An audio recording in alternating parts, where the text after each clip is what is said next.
আল্লাহ ডাক দিয়া বলে, মানুষ তোমার চেহারা দেখি না, সুরত দেখি না, জমি দেখি না, মাল দেখি না, সম্পদ দেখি না,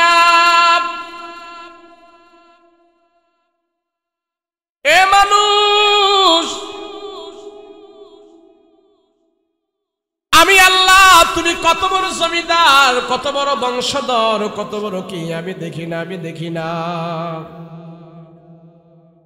আমি আল্লাহ দেখি তোমার অন্তরের ভিতরে কে আছে, তুমি কোন ডিগ্রিওয়ালা, তুমি কোন জমিদার, কোন তরফদার, কোন হাওলাদার, কোন মজুমদার, কোন তরফদার, তুমি কি সেটা আমার কাছে পরিচয় নাই। আল্লাহ ডাক দিয়া বলে, রে মুমিন,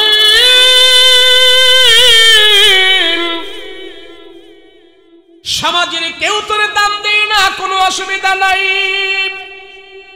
তুমি একজন ভ্যান ড্রাইভার, তুমি একজন রিকশাওয়ালা, তুমি একজন শ্রমিক, তুমি একজন দিনমজুর, দুনিয়াতে তুমি ৬০-৭০ বছর দিনমজুর থাকবা, ৬০-৭০ বছর রিকশাওয়ালা থাকবা, কিন্তু তোমার দিলের ভিতরে যদি আমার আল্লাহর ভয় থাকে, ৭০ বছর তুমি রিকশাওয়ালা, তুমি রিকশাওয়ালা হইয়া যদি তুমি মৃত্যুবরণ করো, আর তোমার দিলের ভিতরে ছিল আল্লাহওয়ালা, তোমার রিকশা বেবে তুমি হালাল ইনকাম করে করে তুমি যে টাকা পয়সা করে দুনিয়ার জীবন যাপন করেছো, তোমার মৃত্যু হবে, মৃত্যু হওয়ার পর কবরের জীবন পার হয়ে হাসর মিজান ফুলসিরাত পার হওয়ার পর আমি আল্লাহ তোমার অন্তর ভালো হওয়ার কারণে তোমাকে আমি যখন জান্নাত দিব, ওই জান্নাতের ভিতরে থেকে একটা বাতাস আসবে, ওই বাতাসটা আইসা যখন তোমার শরীরের ভিতরে রাখবে, দুনিয়ার সব দুঃখ দূর হয়ে যাবে, সব দুঃখ শেষ হয়ে যাবে। আল্লাহ ডাক দিয়া বলে, মাওলানা ফজলুর রহমান জিহাদি সাহেব, সম্মুখ পানববিষ্ট দিনদার মুত্তাকি পরহেজগার ভাইয়েরা, পর্দার অন্তরালে অবস্থানরত আমার শ্রদ্ধা মা বোনেরা, আল্লাহ পাকের দরবারে কালেমাত শুকর আদায় করি, বলে আলহামদুলিল্লাহ। সবাই আওয়াজ করে বলেন আলহামদুলিল্লাহ। মাইকের সাউন্ড কি সব এদিকে দিয়ে দিচ্ছেন? এদিকে নাই, স্টেজে কোনো সাউন্ড নাই, এদিকে দিবেন না? একটা ইয়ার আমার দিক ফিরাই দেন, একটা বক্স বেটা গদি ফিরাই দেন, তাহলে একটা ফিরাই দেন এদিকে। বাইরে যায়েন না কেউ, বাইরে প্রচন্ড শীত, এখানে যে বসে আছেন অনেক আরামে আছেন, আপনি ওইটা একটু চেক করে দেখেন যায় বাইরে কত ঠান্ডা, ঘরেও ঠান্ডা লাগবে, বিল্ডিংও ঠান্ডা লাগবে, কিন্তু এখন এখানে অনেক মানুষেরা আছেন তো মানুষের একটা গরম আছে না, আরো দাও, আরো দিক যাও, আরো দাও, আরে এদিক দিতে তোমার সমস্যা কি ঘুরাইলে? হ্যাঁ ব্যাস, বাইরে পুরা গরম আর ভিতরে ঠান্ডা, এটা আপনি অনুভব করতে পারবেন একটু গেলে। বহুত মানুষ তো মানুষের গরমে এখানে খুব আরামে আছেন, আলহামদুলিল্লাহ। এই আরামটা যেন আল্লাহ কবুল করে, বলেন আমিন। সবাই বলেন আমিন। আমি ঢুকছিলাম, একজনকে কইলাম, কয় বগার বাজার এই রাস্তা দিয়ে আপনি যাইবেন গা ফুলবাড়িয়া, সহজে আয়া পড়বেন। ঢুকছি এদিক দিয়ে, ওমা ঢুইকা 2 হাত দূরে কি আছে কিচ্ছু দেখি না, ড্রাইভারে গাড়ি টানে। আমি কে বাচ্চা থাকলে মাহফিল করন যাবো, গাড়ি গাতাত মাতাত বালাচ্ছে। এরপরেও আলহামদুলিল্লাহ আল্লাহ হাজির করে দিছে। হ্যাঁ ভাই সাহেব, মাইকেল ইডাবারে ঢুকুরান আমার দিকে, ইডাবারে যা, বহুত কষ্ট করে আইছি, ঘুরান। আপনারা 1 ঘন্টা বইবেন নি? 1 ঘন্টা, 1 ঘন্টা সময় দিবেন নি আমারে? দিবেন? আমি কিন্তু মুসাফির। আমি কি? আমি মুসাফির। রসুল বলেছেন মুসাফিরের দোয়া। এটার সাউন্ড কমাই লাগে রে আবার, এটার সাউন্ড কমাই লাগে রে। আমারে না জানাইয়া মিশিল ধৈর না, হ্যাঁ ধৈর না, আমারে না জানাইয়া দাও।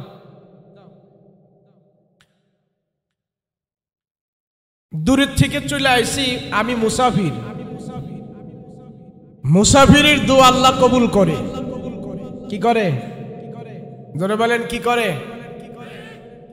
মুসাফিরের দোয়া আল্লাহ কবুল করে এবং সেই ফলাফল আল্লাহ আপনারে কখন দিব সেটা আল্লাহ ভালো জানে, কিন্তু কবুল হবে। কি হবে? কবুল হবে।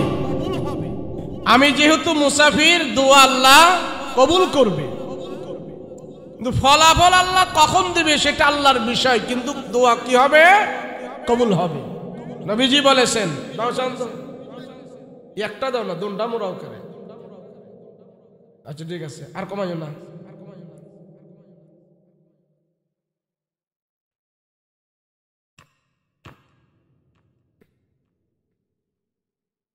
আরে আমি ওয়াজ কইরা মজা পাইলে না আপনারা মজা পাইতেন? আমি আগে কথা কইয়া মজা পাইতে হইবে তো।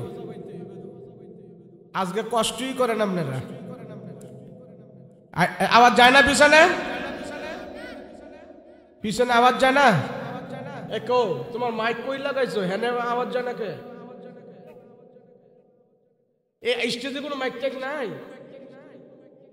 ও তাহলে একটা হ্যাগো কান বরাবর দাও না। দাও দাও দিব।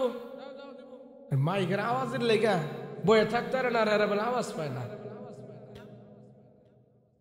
শোনেন, আল্লাহ আবার কি দিয়া গেছে? এ ফতিদ্দুনি কমাইতো কমাইয়া।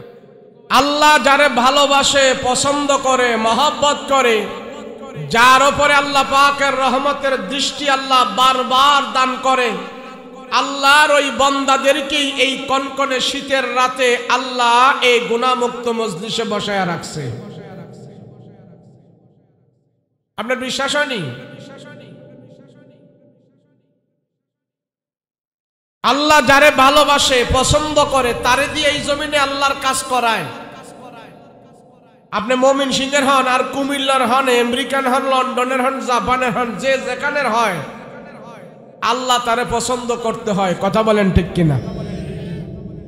সাইসি রিক্সাওয়ালা হোক, দিন মজুর হোক, শ্রমিক হোক, এমপি হোক, মন্ত্রী হোক, আল্লাহ আরে পছন্দ করতে দিব, এর ভরে আল্লাহ তারে কবুল করব, এর ভরে আল্লাহ তারে নাজাত দিব। কথা কোন ঠিক কিনা? আমি যদি আপনারে ভালো না বাসি, আমার ঘরে যাইতে দিব? আপনি যদি আমারে পছন্দ না করেন, আপনার ঘরে আমি গেলে কি জায়গা দিবে? সবাই কয় না। আপনি আমারে পছন্দই করেন না, তো আপনার ঘরে তো যাও আমার কোনো প্রশ্নই আসে না। কথা বলেন ঠিক কিনা? এই যে আমরা এখানে আসছি, সবাই আমরা এখানে বসে আছি, আল্লাহ কোনো না কোনো ক্রমে আমাদের উপরে রহমতের দৃষ্টি দিছে। সেই জন্যই আল্লাহ এই ঠান্ডা শীতের রাতে ঘন্টার পর ঘন্টা আমাদের কেন বসায় রাখছে? কথা বলেন ঠিক কিনা? কোন এমপি, কোন মন্ত্রী, কোন রাজা, কোন বাদশাহ এইভাবে সবাই জমায়েত করাই আর নিশিরাত্রে এখানে বসায় রাখতে পারে না? পারে? আপনার কথা সেরকম হয়েছে? এ কথা হয়েছে? কিন্তু কোরআন, আল্লাহ, রসুল, আল্লাহ এবং তার রসুল যাদেরকে ভালোবাসে তাদেরকে এইভাবে বসায় রাখতে পারে। কথা বলেন ঠিক কিনা? এই যে আমরা এখানে বসে আছি, কেউ 1 ঘন্টা, কেউ 2 ঘন্টা, কেউ আধা ঘন্টা, কেউ 3 ঘন্টা, যে যতটুক পর্যন্ত এখানে আমরা বসে থাকব, আমার আপনার 50, 60, 70 বছরের হায়াত থেকে আজকের এই মাহফিলের 1-2 ঘন্টা আল্লাহর দরবারে গুনাহমুক্ত হয়ে পৌঁছে যাবে। এই তখন যে আপনারা বসে আছেন, কোনো গুনাহ করছেন নি? পিছনের হারা করছে। বিড়ি টিড়ি খাইছেন বইয়া? কথা কয় না দি? বিড়ি খাইছেন? সমস্ত বিড়ি টিড়ি খাওয়া থেকে, ফাহেসা থেকে, অশালীন অশুভ কাজ থেকে, সব কিছু থেকে আপনারা এখন মুক্ত। কথা বলেন ঠিক কিনা? সমস্ত গুনাহ থেকে মুক্ত। আল্লাহ যাদেরকে পছন্দ করে তাদেরকে আল্লাহ গুনাহ থেকে মুক্ত রাখে। আলহামদুলিল্লাহ বলেন। কোনো না কোনো ক্রমে আল্লাহ পছন্দ করছে, এই জন্য আল্লাহ এখানে বসায় রাখছে। আমরা তো জানি না। আল্লাহ বলে বান্দা আমি চাই কোনো না কোনো বাহানার মাধ্যমে কোনো না কোনো ক্রমে তোমারে রহমত দিয়া জাহান্নাম থেকে নাম কাইটা আমি আল্লাহ তোমারে জান্নাতের মেহমান বানাই দিতে চাই। কিন্তু বান্দাই বুঝে না। আমি মনে করি আমার নেতা আমারে খুব ভালোবাসে, আমার দল আমারে খুব মহব্বত করে, আমার বউ আমারে হুজুর সবচেয়ে বেশি ভালোবাসে, আমার মা আমারে সবচেয়ে বেশি ভালোবাসে, হুজুর আমার বন্ধু বান্ধবেরা আমারে ভালোবাসে। আর আল্লাহ কারে গাদা তুই একটু বিবেক কইরা দেখ, তরে আমি যত ভালোবাসি পৃথিবীর কোন মানুষ কোন নেতা তরে এত ভালোবাসে না। আল্লাহ যদি আমারে আপনারে এত ভালো না বাসতো, আমরা কি দুনিয়াতে এত কিছু অপকর্ম করার পরেও কি আমরা বাচ্চা থাকতে পারতাম? কথা কন না কেন? আর বিশেষ করে বাঙালির উপরে আল্লাহ আরো বেশি আযাব গজব ছাপাইয়া দিত। কেন? সারা বিশ্বের দরবারে বাঙালি গো নাম হইছে এখন বাটপাড়ার সিটার আলীবাবা। কি নাম? বিদেশে আমি আপনাদের দোয়ায় গত বছর 3-4টা রাষ্ট্রে গেছিলাম, গেছি দাওয়াত দেওয়ার নিচে গেছি দুবাই, কাতার, সৌদি। মাঝে মাঝে আরবি ঘরে ফাইলে কথাবার্তা বলতাম, জিজ্ঞাসা ইউর ফ্রম, আমি কইলাম বাংলাদেশ। ও বাঙালি, আইয়া তো বাঙালি ডেকলে এরাটা আসিলে। আমি তো হ্যাঁ সব ভাষা বুঝলাম যে কিরা আসে কেন, কইতা কইেন না হুজুর, এটি আমগরে লই খালি টল করে, বাঙালি গরে লই খালি টল করে, দেখেন না বাঙালি গো কোনো দাম নাই। আমি বাঙালি গো দাম নাই, এরপর তো বাঙালিরা বহুত কাজ করে। হুজুর এরাম করে আলী বাবা কয়, আলী বাবা আলী বাবা কি বুঝা যায় না?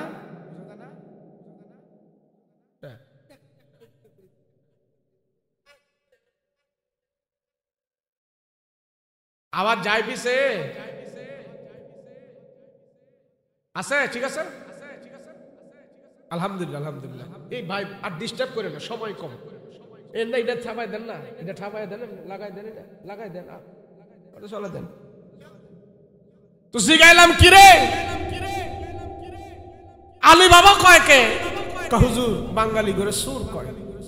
কি কয়? আমি কই তাহলে এইটার উত্তর আর দেওয়ান যেত না কে রে?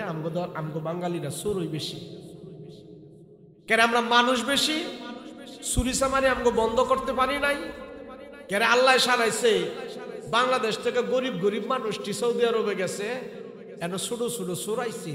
আর আমগো বাংলাদেশ বড় বড় সুর আছে, হেডি যদি সৌদি আরব আইয়ে তাহলে বড় সুর গোজালায় সৌদি আরবের তারা বাঙালি করে আনাই বন্ধ করে দিব। এটাতে তো আল্লাহ রহমত করছে। তখন আমি তারে বললাম তুই হেরে বইলা দে বাঙালি করে যে সুর কয় বাঙালি কি আর কোনো গুণ নাই? এবছর কোরআন প্রতিযোগিতা দিয়া মক্কার মেদে 150টা দেশের ভিতরে কোরআন প্রতিযোগিতায় বাঙালি একটা ছেলে যেন ফার্স্ট প্রাইজ নিয়ে গেছে। একইটা জানে? জিগা হ্যাঁ আরবিদা কইছে কয় না আমি জানি না। তারে বইলা দি বাংলাদেশ শুধু সুরের দেশ না, বাংলাদেশে বর্তমানে 2 লক্ষের উপরে কোরআনের হাফেজ তৈরি হয়ে গেছে। জোরে বলেন না সুবহানাল্লাহ। 2 লক্ষের উপরে বাংলাদেশে জীবন্ত কোরআন আছে। পৃথিবীর কোন দেশে 2 লক্ষের মতো কোরআনের হাফেজ নাই। সৌদি আরবে কোরআন নাজিল হয়েছে, মক্কায় কোরআন নাজিল হয়েছে, মদিনায় কোরআন নাজিল হয়েছে, এই দেশে নবী এসেছে, রাসূল এসেছে, কিন্তু 2 লক্ষ হাফেজ সৌদি আরবেও নাই। এই বাংলার জমিনে 2 লক্ষের উপরে কোরআনের হাফেজ আল্লাহ তৈরি করে দিয়েছে। আরে ক চুরি করা, বাঙালিরা চুরি করে, মানুষ বেশি, 2-1টা সুর হইতেই পারে। হেরে ক চুরি করা, শুধু চুরি করে এটা কইছ না, এগরে ক বাংলাদেশে তগদেশের কোরআনের হাফেজ বেশি আছে। কথা বলেন ঠিক কিনা?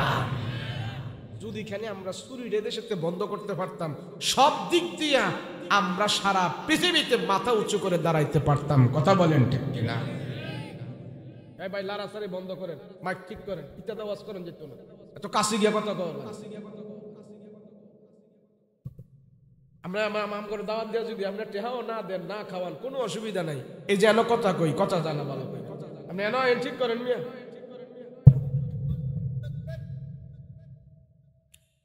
এটা বাংলাদেশ, উর্বর এই দেশ।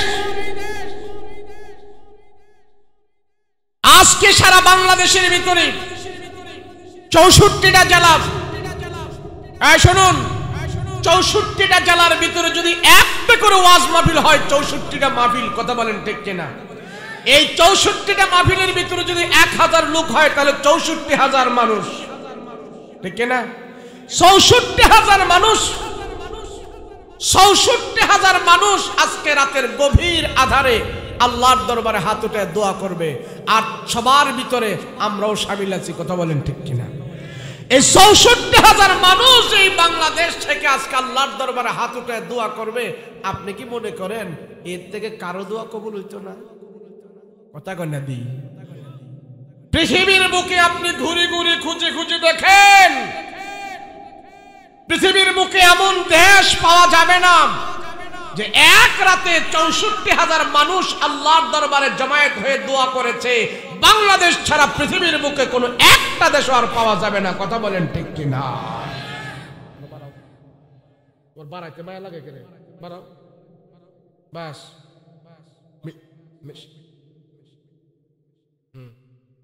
কারা কারা কারা ওয়াজ কারা? এই ব্যাগটা যেমন ওয়াজ করছে আমি ওয়াজ করতাম না, আবার ওয়াজ পার্থক্য আছে কেমন? ঠিক আছে, আপনি সাউন্ড বাড়াইবেন, আপনারা কইসি দিকে ঠেলা হেলে দিয়ে দিচ্ছেন, আবার সাউন্ড বাড়লে কমাইবেন কেন? আপনি সুন্দর করে দিতে পারেন না? আমি কথা কই, আপনি বইয়া থাকেন, না চললে আমি কমু, আপনি সুন্দর মতো চালাইবেন। আপনি রাগ করেন না, প্রত্যেক রাত্রে মাইকোলার লোক আমার দেখা হয়, আবারও কয় আগেও চলছে।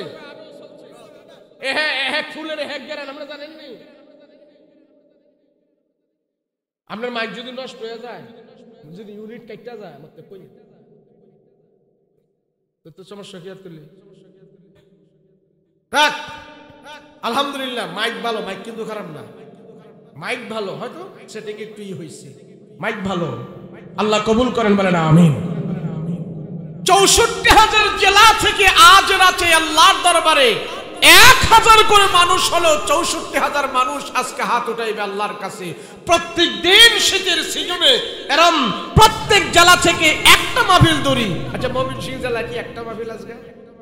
কথা বল না, একটা মাহফিল, একটা মাহফিল না, কয়েক, আমার মনে হয় 50টা তো হবে, আরো বেশি হবে। তাহলে এরকম একটা মাহফিল দর্শি 64,000 লোক আল্লাহর দরবারে আজকে হাত উঠাইতেছে। এই 64,000 লোকদের সাথে আমি আর আপনিও শামিল আছি, কথা বলেন ঠিক কিনা? আমি আপনিও শামিল। এই হলো বাংলাদেশ।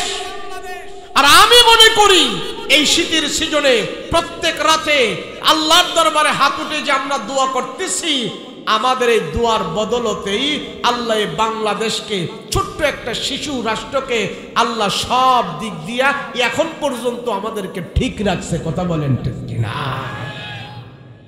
না হয় আর কোনো আমি দেখি না। কেন?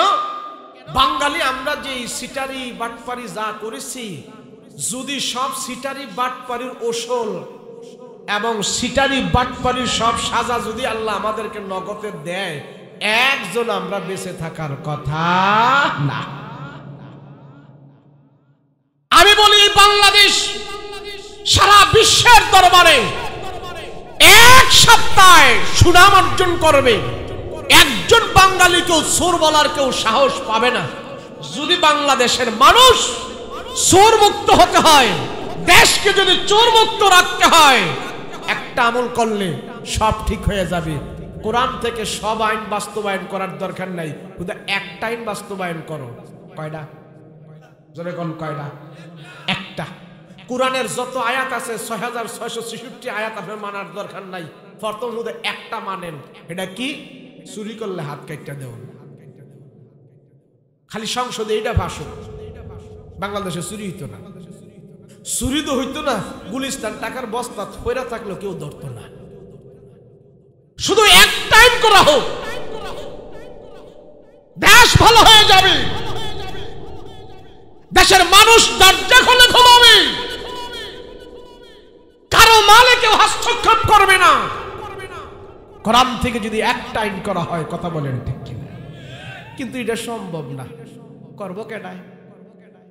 যে মিয়াই করবে উনি তো এটা নেবামে খায়, কথা বলেন ঠিক না? করতো না। ওই যে সৌদি আরব নাকি চুরি হয়, তো চুরি হয় দেখে হেরা করছে, সিদ্ধান্ত নিয়েছে যে আমরা চোর ধরার একটা মেশিন লাগাই। হ্যাঁ, ভালো করে শুনেন, আমি কিন্তু মজুর এত ভূমিকা টুমিকা নেই নাই, ডাইরেক্ট শুরু করছি।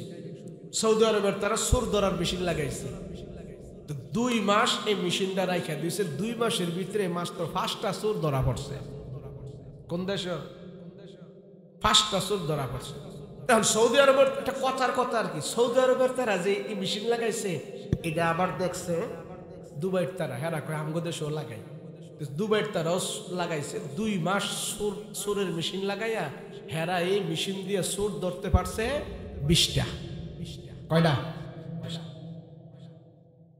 জাপানের তারা কয় আমরা তো টেকনোলজি ভালো জানি, আমগো দেশে আমরা চোর ধরবো, মেশিন লাগাইছে চোর ধরার।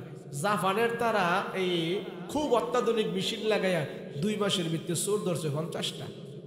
কটা ধরছে? পাকিস্তানের কারা কয় আমরাও লাগাই, হেরা লাগাইছে 2 মাস লাগাইয়া চোর ধরার মেশিন লাগাইছে, লাগাইয়া হেরা ধরছে চোর ধরছে 100। কয়শো ধরছে?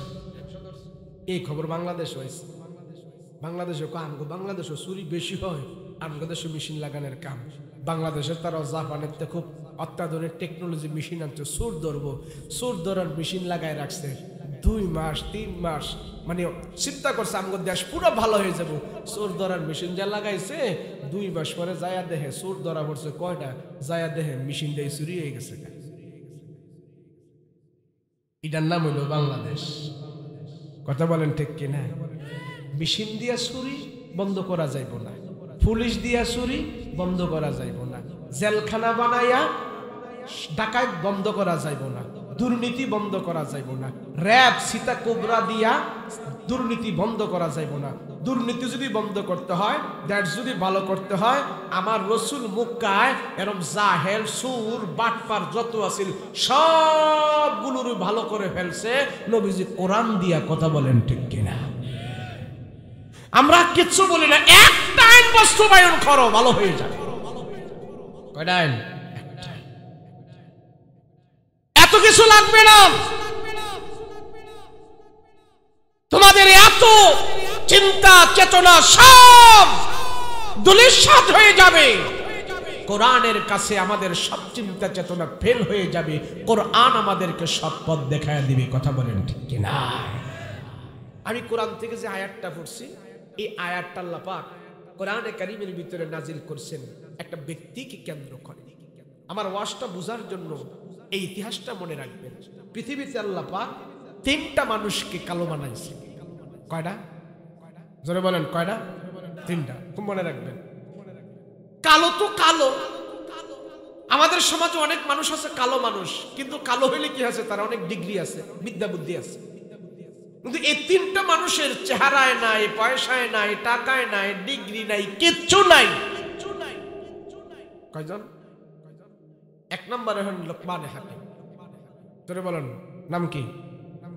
2 নম্বরে হাবশী বেলাল। 3 নম্বরে হলেন ওমরে ফারুক রাদিয়াল্লাহু আনহু, একটা গোলাম ছিল উম্মে মাহাজা। এই 3টা মানুষ ইতিহাস বেত্তারা লিখেছেন, এই 3টা মানুষ পৃথিবীতে সবচেয়ে বেশি কালা ছিল। কাওয়ার মতো কালা। 3টা মানুষের কথা বলবো না, একটা মানুষের কথা বলবো। নাম হইল কি? লোকমান। জোরে বলেন কি নাম? মাথাটা এমন মোটা ছিল, পেটটা এমন বড় ছিল, মানুষটা খাড়ো ছিল, নাহের সেন্ডা বেঁকা ছিল, গায়ের রংটা কালা, কাউয়ার মতো কালা ছিল, রাখালগিরি করত, ঘরের মধ্যে অভাব, 11টা ভোলা আছিল। বলেন, যেই মানুষের ঘরে অভাব, তার টাকা নাই, বিদ্যা নাই, বুদ্ধি নাই, বংশ নাই, মর্যাদা নাই, কিচ্ছু নাই। আচ্ছা, এমন একটা মানুষকে আপনারা কি চেয়ারম্যান মেম্বার বানাইবেন? কথা কয় না? বানাইতেন না। কিন্তু আল্লাহ কয় তার গুণের কারণে, তার আমলের কারণে, আরে বেটা আমি আল্লাহ তারে পছন্দ কইরা চেয়ারম্যান মেম্বার বানাই নাই, আমি আল্লাহ তার নামে কোরআনের মধ্যে একটা সূরাই বানাই পাঠাইছি। কেন? কারণ কি? আল্লাহ আল্লাহ ডাক দিয়া বলে, মানুষ তোমার চেহারা দেখি না, সুরত দেখি না, জমি দেখি না, মাল দেখি না, সম্পদ দেখি না, এ মানুষ আমি আল্লাহ তুমি কত বড় জমিদার, কত বড় বংশধর, কত বড় কি আমি দেখি না, আমি দেখি না। আমি আল্লাহ দেখি তোমার অন্তরের ভিতরে কে আছে, তুমি কোন ডিগ্রিওয়ালা, তুমি কোন জমিদার, কোন তরফদার, কোন হাওলাদার, কোন মজুমদার, কোন তরফদার, তুমি কি সেটা আমার কাছে পরিচয় নাই। আল্লাহ ডাক দিয়া বলে, রে মুমিন,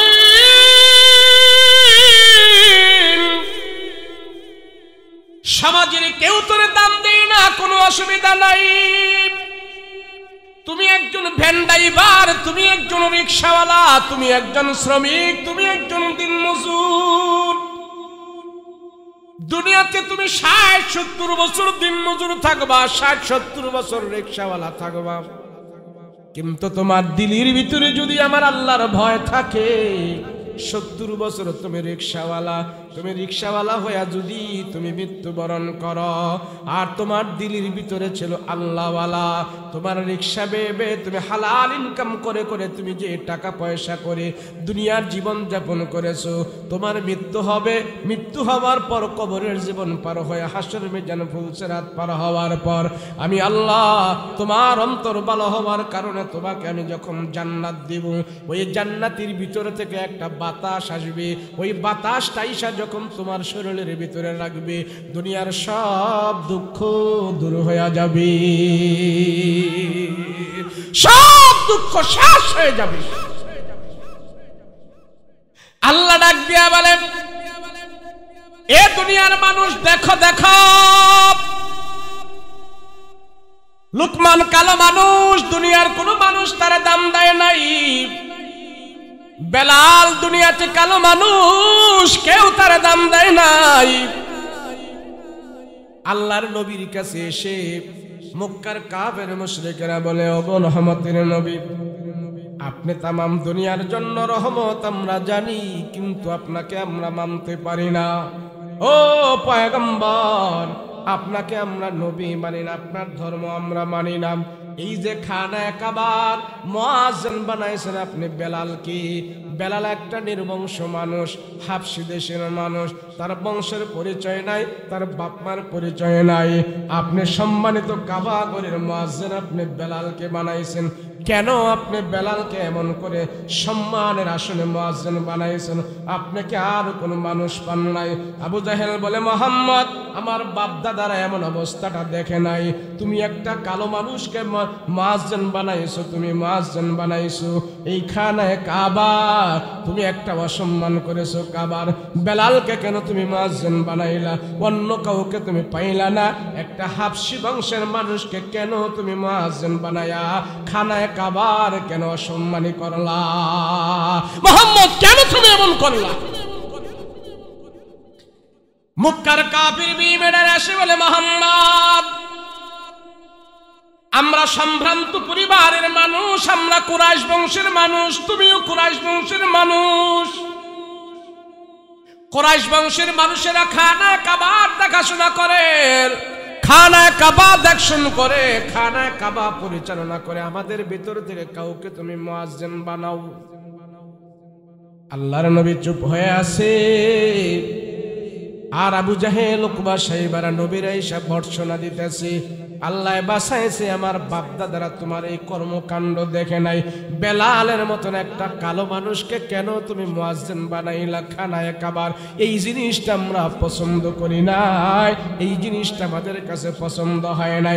একটা ভালো মানুষ হয় না তুমি মুয়াজ্জিন বানাও, আমরা সবাই তার সমর্থন করব। একটা গরিব মানুষকে কেন তুমি মুয়াজ্জিন বানাইলা? কারণটা কি? আল্লাহর নবী কাফের মুশরিকদের কথায় চিন্তিত হয় হয়ে গেল। নবী তাদেরকে কি জবাব দেবে? পয়গম্বর তো মুয়াজ্জিন বেলালকে খানায় কাবা থেকে বাদও দিতে পারবে না। আবার সে যদি এই কথাগুলো শুনে খারাপ লাগবে। হযরত বেলালের কানের মধ্যে এই কথাগুলো চলে গেছে, ওগো বেলাল, তোমারে যে আল্লাহর রাসূল খানায় কাবার মুয়াজ্জিন বানাইছি, কাফের মুশরিকরা এটা মেনে নিতে পারে না। তুমি গরিব হওয়ার কারণে, তুমি দুর্বল হওয়ার কারণে, তোমার চেহারা ভালো না, জবানটাও ভালো না, সেই জন্যে এই মক্কার কাফির মুশরিকরা তোমাকে মেনে নিতে পারে না। নবীজির কাছে এসে তারা তোমার বিরুদ্ধে নালিশ করেছে, তোমারে যেন আর মুয়াজ্জিন না বানায়, তোমার আজান যেন আর না শুনে। হযরত বেলাল চোখের পানি ছেড়ে ছেড়ে কান্নায় ভেঙে পড়ল, ওগো নবীজি, আপনি আমাকে খানায় কাবা থেকে সরাই দিয়েন না, খানায় কাবার মুয়াজ্জিন থেকে আপনি আমারে বাদ দিয়েন না। হযরত বেলালের মনটা ছোট হয়ে গেছে, মনটা ছোট হয়ে গেছে, অনেক টেনশন পেরেশানি আছে।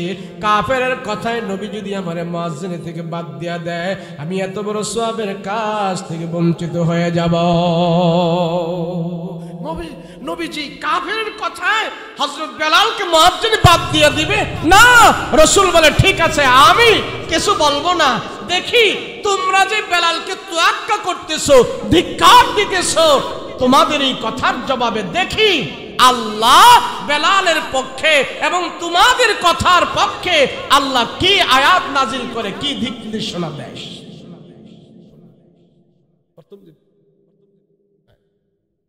আল্লাহ কি আয়াত নাজিল করে আমি সেটা দেখব। আমি আমার কোন কথায় বেলালকে আমার খানায় কাবা থেকে মুয়াজ্জিন বাদ দিব না।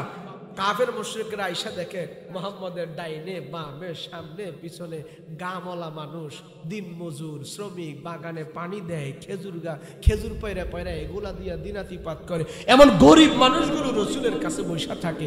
কাফেররা এটা অ্যাকসেপ্ট করে নিল না। মুহাম্মদ, তুমি একজন নবী, সারা পৃথিবীতে তোমার ধর্ম চলবে, আর এই গরিব মানুষগুলো নিয়ে তুমি চলাফেরা করো। আমাদের মতন এত বড় দেখো না শান শৌকতলা যারা আছে, এই গরিবের সাথে আমরা বৈশাখ কেমনে তোমারে সাপোর্ট করি, আর খানায় কাবার মুয়াজ্জিন বানাইছো বেলাল রে, এটা কি হইতে পারে? তো নবীজি তাদের কথার কোনো জবাব দেয় না। নবীজি বলে, আচ্ছা ঠিক আছে, যদি তোমাদের এমন খারাপ লাগে, তোমাদের কথাটা আমি আল্লাহর কাছে হাওলা করে দিচ্ছি, দেখি আল্লাহ পাক তোমাদের কথা অনুযায়ী কি নাজিল করে, আল্লাহ কি দিক নির্দেশনা দেয়। তো সাহাবীরা সবাই এখানে বসা আছে। আল্লাহর রাসূলের কাছে জিবরাইল আমিন গট গট গট গট গট গট করে ঘন্টার আওয়াজ বাজায়া আল্লাহ কোরআনের একটা আয়াত বেলালের শানে নাজিল করে দিয়েছে। ইয়া আইয়ুহান নাসু ইন্না খালাকনাকুম মিন যাকারিন ওয়া উনসা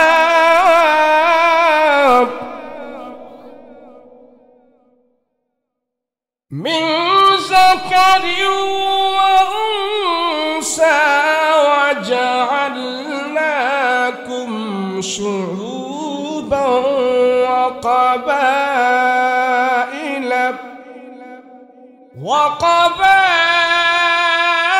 وقبائل لتعارفوا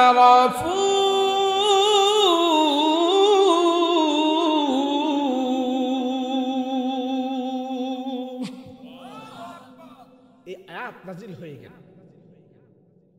ইন্না আকরামাকুম ইনদাল্লাহি ইয়াতকাকুম ইন্নাল্লাহা আলিমুন খাবীর।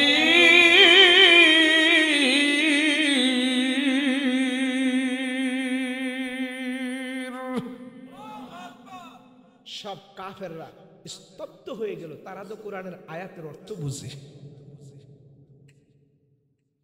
আল্লাহ পাক রব্বুল আলামিন বেলালের শানে কোরআনের আয়াত নাজিল করে জানাই দিলেন, ও পয়গম্বর, কাফিরদেরকে আপনি জানাই দেন, আবু জাহেল, উকবা, শাইবা কে রাসূলগো আপনি তাদেরকে জানিয়ে দেন, তারা যে বংশের বাহাদুরি করে, তারা যে গোত্রের বাহাদুরি করে, নাম দাম হাক ডাকের বাহাদুরি করে, আমিত্ব প্রকাশ করে, আল্লাহ ডাক দেয়া বলে, ও পয়গম্বর তাদেরকে জানায়া দেন আমি নবীজি বেলালকে যে মাটি থেকে সৃষ্টি করেছি, আবু জাহেল উকবা শাইবাকে তাদেরকে সেই মাটি থেকে আমি সৃষ্টি করেছি। তাম দুনিয়াতে যত মানুষ আমি আল্লাহ বানাইছি সব মানুষদেরকে আমি একজন আদম এবং একজন হাওয়া থেকে আমি বানিয়েছি। তারা এত গর্ব করে কেন? তারা এত অহংকার করে কেন? তারা এত দাম্ভিকতা দেখায় কেন? আবু জাহেলকে আমার দরবারে কোনো পছন্দ করি না। আবু জাহেলের দাম আমার কাছে নাই, উকবা শাইবার দাম আমার কাছে নাই। অগর পয়গম্বর আপনি তাদেরকে জানায়া দেন কি ভালোবাসি না। ওই বেলালের অন্তরের ভিতরে খোদা ভীতি আছে। বেলালের বংশ নাই, কোনো অসুবিধা নাই, বংশের মর্যাদা আমার কাছে নাই। কে জমিদার, কে হাওলাদার, কে মোল্লা, কে খান, কে তরফদার, কে জমিদার, কে চৌধুরী, কে হাওলাদার, কে মেম্বার, কে চেয়ারম্যান, আমার আল্লাহর কাছে এগুলির কোনো দাম নাই। আমার কাছে দাম হলো মানুষের দিল, আমার কাছে দাম হলো মানুষের অন্তর। ওগো পয়গম্বর আপনি জানাবেন বেলালের অন্তরের ভিতরে আমার আল্লাহর ভয় যে আছে, বেলালের অন্তরের ভিতরে যে আমার মহব্বত আছে, এই মহব্বতটা আমি আল্লাহ ভালোবাসি। আমি জানাই দিতে চাই নবী গো যেদিন আপনি জান্নাতের ভিতরে যাইবেন, এত ডিস্টার্ব করে কেন? কারে লা ইলাহা লা ইলাহা ইল্লাল্লাহ লা ইলাহা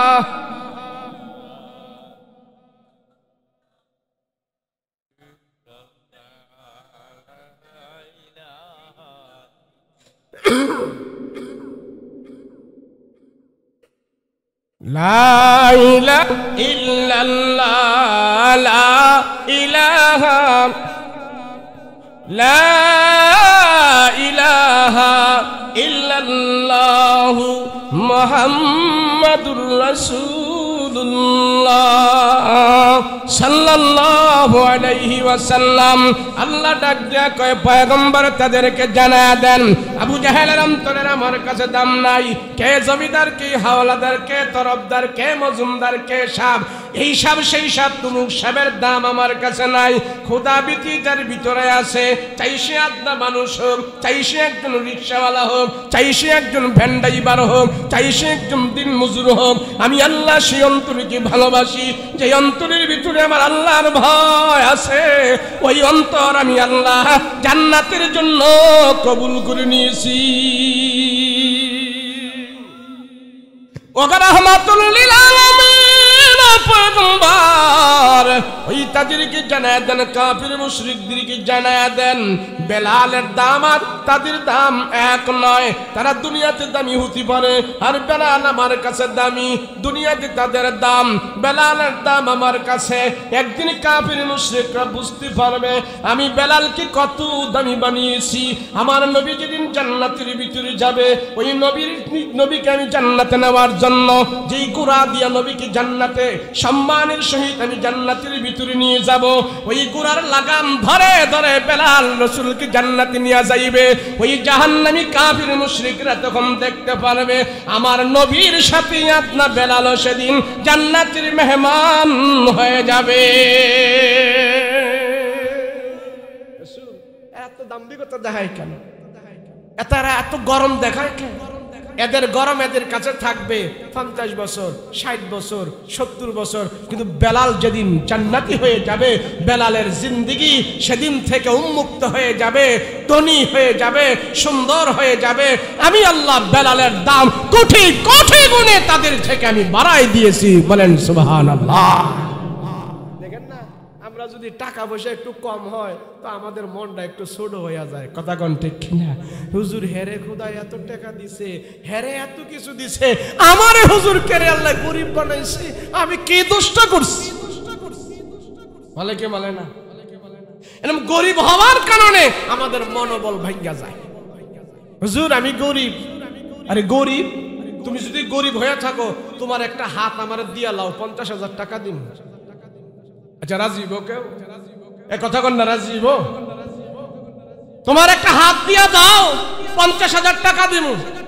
একটা চোখ দাও, 1 লক্ষ টাকা দিব। তাহলে 1 লক্ষ টাকা যদি বিনিময় যদি তুমি একটা চোখ বিক্রি না করো, 1 লক্ষ টাকার বিনিময় যদি তুমি একটা চোখ বিক্রি না করো, 50,000 টাকার বিনিময় যদি একটা পা বিক্রি না করো, আল্লাহ তোমার সারা শরীরের ভিতরে কত কোটি কোটি টাকার সম্পদ দিয়ে দিছে। কথা বলেন ঠিক কিনা? এরপরও কি আমরা গরিব না ধনী? এই কথা বলেন, গরিব না ধনী?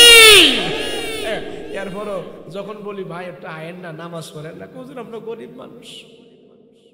ঠিক আছে হুজুর আমরা গরিব মানুষ, ও নামাজের বেলায় উনি গরিব হইয়া যায়, আর বেলা গরিব না, ইবাদতের বেলায় গরিব, হুজুরের বেতন দেওয়ার বেলায় গরিব, ডিশের বিল দেওয়ার বেলা গরিব না। কথা কোন ঠিক না? ডিশের বিল বাকি নাই, হুজুরের বেতন বাকি। এই সময় খুব বড় ওনার পয়সাওয়ালা, কিন্তু হুজুরের বেতন দিলে বাকি হইয়া যায়, হুজুরের বেতনের বেলায় গরিব হইয়া যায়। কথা বলেন ঠিক কিনা? যদি আমরা বলি ভাই একটু মসজিদে আইয়েন না, নামাজ টামাজ পড়েন, হুজুর আমরা গরিব মানুষ, হাতে হ্যান্ডল, পায়ে পেট্রোল, গায়ে ঘাম, আমরাও যদি আপনার মতো মসজিদে গিয়ে হইরা থাকি, তো হুজুর বৌজিবুল্লাহ খাইবো ডাকি। কথা কেন নাই? আসেনি?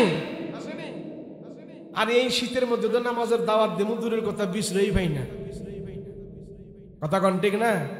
যে শীত পড়ছে, এই শীতের ভিতরে কি মুসল্লি না মসজিদে বেশি না কম?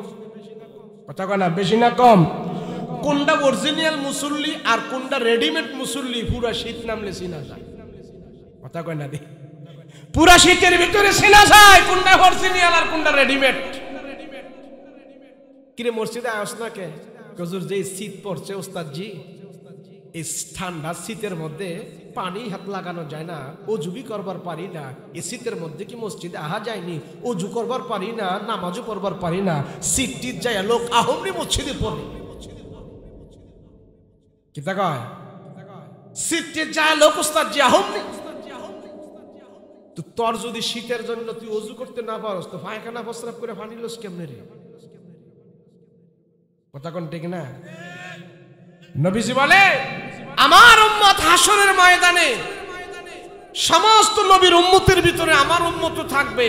আমার উম্মতকে সেখানে আমি চিনব কেমনে জানো? আমার উম্মত ওযু করছে, ওযুর 4টা ফরজ আদায় করছে, এই ওযুর অঙ্গ প্রত্যঙ্গগুলো হাসরের ময়দানে নূরের লাইট হয়ে জ্বলতে থাকবে। আমি রাসূল চিনি চিনি সুপারিশ করে জান্নাতে নিয়ে যাব। তুমি এটা নামাজই পড়ে না, তো রাসূল চিনব কেমনে তারে? কথা কোন ঠিক কিনা? বেলালের দাম তো এমনি হয় নাই। নবীজি মেরাজে গেছে, এই রজব মাসে মেরাজে গেছে, আল্লাহ রসুলকে জান্নাত জাহান্নাম সব দেখাইছে, জান্নাতের ভিতরে চলতেছে, আল্লাহর রসুল দেখতেছে তার আগে আগে একটা মানুষ হাঁটতেছে, ছায়াটা বোঝা যায়, পায়ের খরমের আওয়াজও সেখানে পাইল। আল্লাহ রসুল জিজ্ঞেস করে এটা কে? বলে এটা হইলো আপনার দুনিয়াতে কালো সাহাবী যে বেলাল, ওই বেলালের ছায়াটা আপনাকে আল্লাহ জান্নাতে দেখাই দিয়েছিস। নবীজি এত খুশি হয়েছে, আল্লাহ বেলালের এত মর্যাদা এত দাম, আমি দুনিয়া থেকেই দেখতে পেরেছি বেলাল যেন একজন জান্নাতি হয়ে গিয়েছে। সুবহানাল্লাহ। তাই সে জিজ্ঞেস করলো, বেলাল এমন কি আমল করো তোমার ছবি আমি জান্নাতের ভিতরে দেখতে পেরেছি? কি করো রে বেলাল? কি আমল করো রসুল? অন্যান্য সাহাবীরা যা করে আমি তাই করি। না, তোমার এক্সট্রা কোনো আমল আছে কিনা বলো। বলে ইয়া রাসূলুল্লাহ আমি একটা আমল খুব গুরুত্ব দিয়ে করি। বলে কি? যখনই আমার ওযু ছুটে যায় তখনই আমি ওযু করে ফেলি, আর এই ওযু করার পর 2 রাকাত তাহিয়াতুল ওযু নামাজ আমি আদায় করি। রসুল বলে আমার মন বলতেছে তোমার এই আমলটা আল্লাহ পছন্দ করেছে, এই আমলের বিনিময়ে আল্লাহ তোমার ছবি তোমার ছায়া আমাকে জান্নাতের ভিতরে আল্লাহ দেখাই দিয়েছে। আর আমরা ওযু করতে ভয় পাই। কথা বলেন ঠিক কিনা? রাসূল বলেন আমার উম্মতেরা যখন ওযু করবে ওযু অবস্থায় থাকবে, এই অবস্থায় যদি তারা মারা যায় তাহলে আল্লাহ তাদেরকে শহীদি মর্তবা দান করে দিবেন। ওযু করলে লাভ না লস? কথা কন না, ওযু করলে লাভ না লস? তো শীতের দিনে যে ওযু করতে মন চায় না, কিছু কিছু মুসল্লি দেখবেন, মুরব্বী দেখবেন, শীত যখন বেশি হয় ওযু করতে তারা আরো বেশি ভালোবাসে। আমি ছোটকালে দেখেছি অনেক মুরব্বীরা 70-80 বছর তাদের বয়স ছিল, কিন্তু রাতের 3টা বাজে তারা ঘুমাইতো না, 4টা বাজে তারা ঘুমাইতো না, মসজিদে এসে পড়ে থাকতো। আপনারা মুরব্বীরা দেখছেন না আগের মুরব্বী করে কথা কয় না দিয়ে এখনকার মুরব্বী না এখনকার মুরব্বী তো চুল দাড়ি সব ফাইকা গেছে গা এ বুড়ো এখনো রাতকা 12টা বাজে বড় মোবাইল টিভি আছে না না নাই এক চোরাই গেছে ঘরের মধ্যে চুরি করতে যায় দেখে মোবাইলের আলো চোরে দেখো আইরি কিরি গৃহস্থ দিয়ে এখনো সজাগ আছে তো চোরাই দেখতেছে গৃহস্থ ঘুমায়নি ঘন্টার পর ঘন্টা খাড়াই রয়েছে চোরাই লক্ষ্য করে দেখে বুড়াই হারা রাত খেলে মোবাইলের টিভি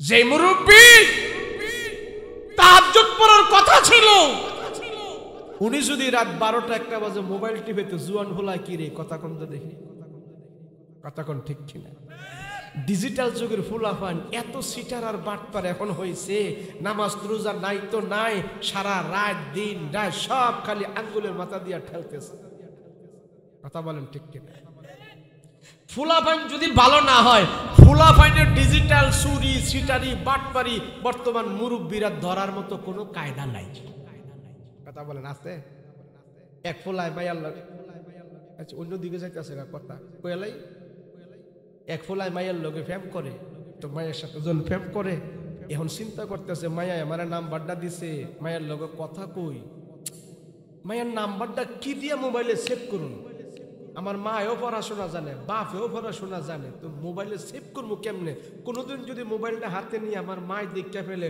তো মায় তো দেখবো যে আমি মায়ের লগে কথা কই তাহলে তো আমার শেষা দুইটা বেশি দিব হ্যাঁ চিন্তা করতেছে মায়ের নাম মোবাইলে কেমনে সেভ করি ডিজিটাল যুগের হোলা ভান ধ্যান কি বাটপার হ্যাঁ মোবাইলের মধ্যে নাম লেখছে মায়ের নাম্বারটা দিয়া নাম লেখে না একটা নাম লেখছে ব্যাটারি লো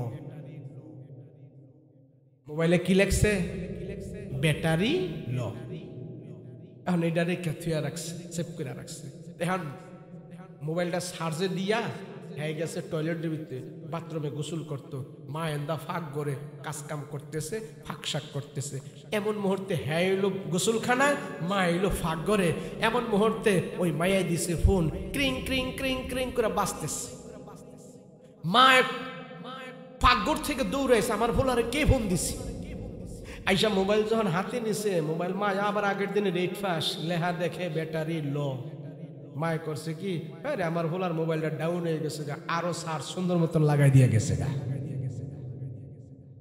আবার হেতু গোসলখানায় আবার মায় ফাঁকশাক করতেছে আবার ফোন কতক্ষণ পরে ক্রিং ক্রিং ক্রিং ক্রিং করে মোবাইল বাজতেছে মায় আবার আইছে কেডাই ফোন দিল আয়া মোবাইল আলগিয়ে দিয়া দেখে আবার মোবাইলের মধ্যে লেখা উঠছে মোবাইলের ব্যাটারি ল মায় করছে আমার ভূতের মোবাইলটা নষ্ট হয়ে যাবো গা আরো ভালো মতন সাজ দিয়ে থিয়া গেছে কতক্ষণ পরে যখন আইছে বাথরুমে এই তোর মোবাইলের ব্যাটারি এত ডাউন কে লেগে রে কের কের করতেছে রিং আইতেছে ব্যাটারি ল দেখাইতেছে এটা চার্জ দিস না মোবাইল পুলাই তো হাতে নিয়ে দেখে ওই মাইয়াই ফোন দিছে নাম উঠছে ব্যাটারি ল আল্লাহ মাহবুদ বাঁচাইছো মার হাত থেকে আমারে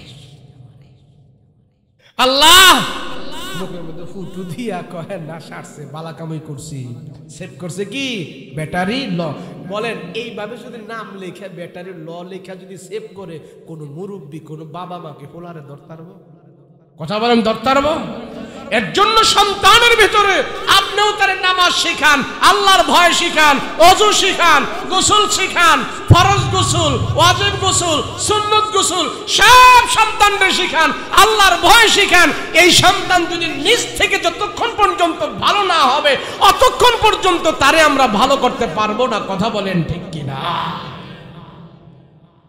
এজন্য সন্তান যখন ভালো হবে আল্লাহ ওয়ালা হবে এই সন্তানের দ্বারা বাবা মা জান্নাত পর্যন্ত যেতে পারবে কথা বলেন ঠিক কিনা হযরত বেলাল রাদিয়াল্লাহু আনহু জান্নাতে চলে গেছে ইয়া রাসূলুল্লাহ আমার কোনো আমল নাই যখনই আমার ওযু ছুটে যায় নবী গো তখনই আমি ওযু করে ফেলি আর এই আমলটা আমি গুরুত্ব দিয়া করি বাকি আমলও তো করি যখনই ছুটে যায় তখনই করে ফেলি রাসূল বলে আমার মন বলতেছে তোমার এই আমলের মাধ্যমে আল্লাহ তোমার ছবি ছায়া আমাকে জান্নাতের ভিতরে দেখাই দিয়েছে ওযু করবেন তো ইনশাআল্লাহ গরম না শীত কথা কয় না গরম না শীত সবসময় ওযু করে ওযু করলে মানুষের রোগ বিমারি দূর হয়ে যায়, গুনাহ খাতা সব দূর হয়ে যায়, মন ফ্রেশ থাকে, আল্লাহ চেহারা উজ্জ্বলতা দান করে। ওযুর বিনিময় আল্লাহ পাক এই অবস্থায় যদি মৃত্যুবরণ করে আল্লাহ শহীদি মর্তবা দান করে দেয়। আর এই শীতের দিন আসলে দেখবেন কিছু মানুষ কুইরা হয়ে যায়। কুইরা আপনাদের দেশে কি কয়? কুইরাই কয়। অলস অলস অলস আইসা কুইরা, বুঝেন রেডি কারে কয়? আমি কুমিল্লায় কয় অলস। আলো আপনার কোনো কয় কলস। ছোটকালে আমি একটা অলসের কিচ্ছা পড়ছিলাম, শেষ কিচ্ছাটা হলো দুই ফকির ঢাকা শহর সারাদিন ভিক্ষা করে শুয়ে রয়েছে। কয় ফকির? সবাই কন কয় ফকির? তো ভিক্ষা করে শুয়ে রয়েছে। তো বিকাল বেলা এক ভদ্রলোক এই রাস্তা দিয়ে কলা নিয়ে যাইতেছে। তো এক ফকির ডাক দিয়া কয়, স্যার আল্লাহর রাস্তায় একটা কলা দেন না খাই। তো বেচারার মায়া হয়েছে, কলা একটা সিরে হেরে দিছে। ফকিরে কয়, স্যার আর একটু উপকার করেন না। কয় কি? কয় কলাটার একটু সোলাইয়া দেন না। বেচারায় চিন্তা করছে, সোয়াব যখন কামাবো অর্ধেক কামাই লাভ কি, পুরোই কামাই। দিছে বেটা কলা সোলাইয়া। স্যার আর একটু উপকার করেন না। কয় কি? ওটা করছি মুখের ভিতর একটু ঢুকাইয়া দেন না। বেচারা চিন্তা করে এটার বাদ রেখে লাভ কি, দে এই সব কামাই, মুখের ভিতরে ঢুকাইয়া দিছে। দিল কলা বেড়ায়, আবার সোলাইয়া, আবার মুখের ভিতরে ঢুকাইয়া। দূরে থেকে পুলিশে দেখছে এই দৃশ্য। পুলিশে কে, ফকির এত আরামে ভিক্ষা করস, এই ঠান্ডার বেঁধে সারা রাত ডিউটি করে কেউ 10টা টেহা দেয় না, আর তুই এই কলা ফুলিছস আবার সুলাইয়া মুখের ভিতরে ঢুকাইয়া রাখাইতাস। পুলিশ আইয়া ফকির দুইটা শুয়ে রয়েছে, যেটা কলা খাইছে আর আমি এমন ফিটা শুরু করছে, পাশের দেখো স্যার ধ্যান বলা করে হারে। পুলিশে পিটাইতেছে, আরে ধ্যান স্যার ভালো করে পিটান। পুলিশে করছে কি, হারে পিটাইতেছে আর পিটাইতেছে, আর মনে মনে কিরে ফকির হেডাই এত তেজ কেরে, হেরে পিটাইলে হ্যাঁ এত খুশি কে বেটা, হেরে পিটাইলে তুই এত খুশি কে? স্যার হ্যাঁ তো বড় অলস। কেমনে বড় অলস?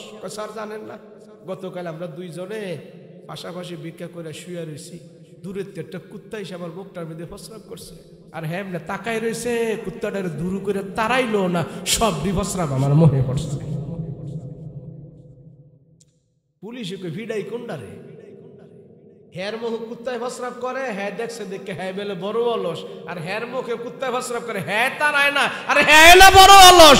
পুলিশ এবার হেডারে তুই হেডারে ভিড়া শুরু করছিস। নবীর কোন সাহাবী অলস ছিল না, পৃথিবীতে যত নবী আসছে কোন নবী অলস ছিল না। পীর মাশায়েখ বুজুর্গ, আল্লাহর ওলি, গাউস, কুতুব, হক্কানি, আলেম, মুফতি, মুহাদ্দিস যারা আল্লাহওয়ালা, তারা কোনোদিন অলস না।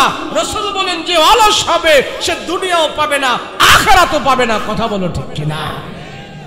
ঘুমায় ঘুমায় কে দুনিয়া পাইছে? ঘুমায় ঘুমায় ব্যবসা করা যায়, ঘুমায় ঘুমায় বড় সার হওয়া যায়? কষ্ট করতে হয়, আল্লাহর পাইতে হলেও কষ্ট করতে হয়। কথা বলেন ঠিক কিনা? কষ্ট করো। রাহমাতুল লিল আলামিন ডাক দিয়া বলে, এই উম্মতেরা শোনো। রাসূল বলেন, আস-সাজদাতু খায়রুম মিনাদ দুনিয়া মা ফিহা। একটা সাজদার দাম তামাম দুনিয়া এবং দুনিয়ার ভিতরে যা কিছু আছে সব থেকে আল্লাহর দরবারে বহুত দামি হয়ে যায়। সাজদা দে, তোরা আল্লাহরে সাজদা দে। বড় জোরে বলেন, সাজদা দেব কারি। কোনো পীরকে সাজদা দেওয়া যাবে না, কোনো মাজারকে সাজদা দেওয়া যাবে না, কোনো গায়রুল্লাহকে সাজদা দেওয়া যাবে না, কোনো কবরের মধ্যে সাজদা দেওয়া যাবে না। সাজদা দিতে হবে আল্লাহকে। একটা সাজদার দাম তামাম দুনিয়ার চাইতে যদি আরো বেশি হয়। এত দামি সাজদা আল্লাহকে ছাড়া কাউকে করা যাবে না, কাউকে করা যাবে না। রাহমাতুল লিল আলামিন ডাক দিয়া বলে, এই উম্মাহ শোনো, আমি রাসূলকে আল্লাহ তামাম দুনিয়ার চাইতে আরো বেশি করে দামি বানিয়েছে। তামাম দুনিয়ার ভিতরে আল্লাহ যা কিছু দিয়েছে আমার কাছে তা দিয়েছে। রাসূল বলে, উতিতু ইলমাল আউয়ালিন ওয়াল আখিরিন। দুনিয়ার শুরু থেকে শেষ পর্যন্ত সব জ্ঞান আমার রাসূলকে আল্লাহ দান করেছে। ওই নবীর এত কিছু দেওয়ার পর ওই নবী কি কোন সাহাবীরা সাজদা করতে পারে নাই? কোন সাহাবীরা নবীর পায়ে সাজদা করার অনুমতি ছিল না। নবীর পায়ে যদি কোন সাহাবীরা সাজদা না করে, মানুষ হয়ে পীরের পায়ে সাজদা করা এটা শয়তানি ছাড়া আর কিছু না। শয়তান! কোন মাজারে সাজদা করা যাবে না। যদি পীরের পায়ে সাজদা করি আমার ঈমান থাকবে না। আরে আমার নবীর চাইতে বড় পীর দুনিয়াতে নাই। সেই রাসূল বলেন, আমি রাতের বেলা দাঁড়িয়ে দাঁড়িয়ে আমার আল্লাহর কুদরতি কদমে আমি সাজদা করি। নবীজি লম্বা সূরা কেরাত দিয়া নামাজ পড়তেন, নবীজি লম্বা লম্বা সাজদা করতেন, লম্বা লম্বা রুকু করতেন। শেষ বয়সে আমার নবী দুই সাহাবীর কাঁধে ভর করে করে পয়গম্বর যায়া আল্লাহর কুদরতি কদমে মসজিদে যায়া সাজদা দিতেন। নবী যদি শেষ বয়সে দুই সাহাবীর কাঁধে ভর করে করে মসজিদে যায়া সাজদা করতে হয়, তুমি আমি কে? যদি কোনো পীর বলে সাজদা লাগবে না, নামাজ লাগবে না, আমারে গরু দিবি, আমারে মুরগা দিবি, আমারে খাসি দিবি, আমার দরবারে এটা দেবে, আমার দরবারে সেটা দিবি, তোদের নামাজ রোজা কোনো লাগবে না, তোদেরকে ফারায়া তরায়া সরাইয়া আমি বেহেশতে নিয়ে যাবো, নামাজ রোজার কোনো দরকার নাই, তোরা আমাকে দিবি। আমরা মনে করবো সে এক নম্বর শয়তান, তারে জুতা পিটা করা লাগবে। কথা বলো ঠিক কিনা? অনেক মানুষ এসে বলে, হুজুর আমরা মাজারে যাইতে নিষেধ করেন কেন? মাজারে গিয়া যদি দোয়া করি আমরা পাই। হুজুর মাজারে যাইতে নিষেধ করেন কেন? মাজারে গেলে তো আমরা পাই, মাজারে গেলে আমরা চাইলে পাই, পীরের কাছে চাইলে পাই। হিন্দুরা কোন মাজারে যায়? খ্রিস্টানেরা মাজারে যায় না, তারাও তো পায়। কথা বলো ঠিক কিনা? অনেক জিনিস আছে পাইলে লওয়া যায় না, খাইলে খাওয়া যায় না, ধরলে ধরা যায় না, দেখলে দেখা যায় না, করলে করা যায় না। কথা বলো ঠিক কিনা? তুমি মাজারে গেলেও পাইবা, দরগাত গেলেও পাইবা, দুর্গাত গেলেও পাইবা, মন্দিরে গেলেও পাইবা, বাজারে গেলেও পাইবা। তবে যেই পাওয়াটার ভিতরে আল্লাহর আদেশ সেখানে যেতে হবে, আল্লাহর নিষেধ যেখানে সেখানে যায় লওয়া যাবে না। কথা বলো ঠিক কিনা? সেই জন্য সাবধান আমাদের ঈমান। আমি গরিব হতে পারি, আমি দিনমজুর হতে পারি, আমি শ্রমিক হতে পারি। আল্লাহর রাসূল বলেন, যার ঘরের ভিতরে অভাব, যার সংসারের ভিতরে অভাব হইলে তোমার মন খারাপ করিও না, গরিব হইলে তুমি মন খারাপ করিও না। আমি নবীও গরিব, একদিক দিয়ে আমি নবীও গরিব। আমার পেটের মধ্যেও 3 বেলা খাবার কোনোদিন যায় নাই, আমার নবীর ঘরেও 3 বেলা খাবার কোনোদিন ছিল না। এমনকি কিতাবে আছে, হাদিসে আছে, আমার নবীর ঘরে 3 মাস পর্যন্ত নবীজির চুলার মধ্যে কোনো আগুন জ্বলতো না।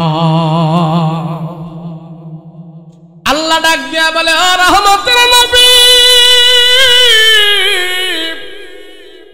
রাসূল গো, আপনি যদি দুনিয়াতে শান শৌকতে চলতে চান, দুনিয়াতে যদি আপনি আরাম আয়েশ ভোগ করে চলতে চান, ও গো রহমাতুল লিল আলামিন, এই যে উহুদ পাহাড়টা আছে, এই পাহাড় স্বর্ণ বানায়া দিব আমি আল্লাহ।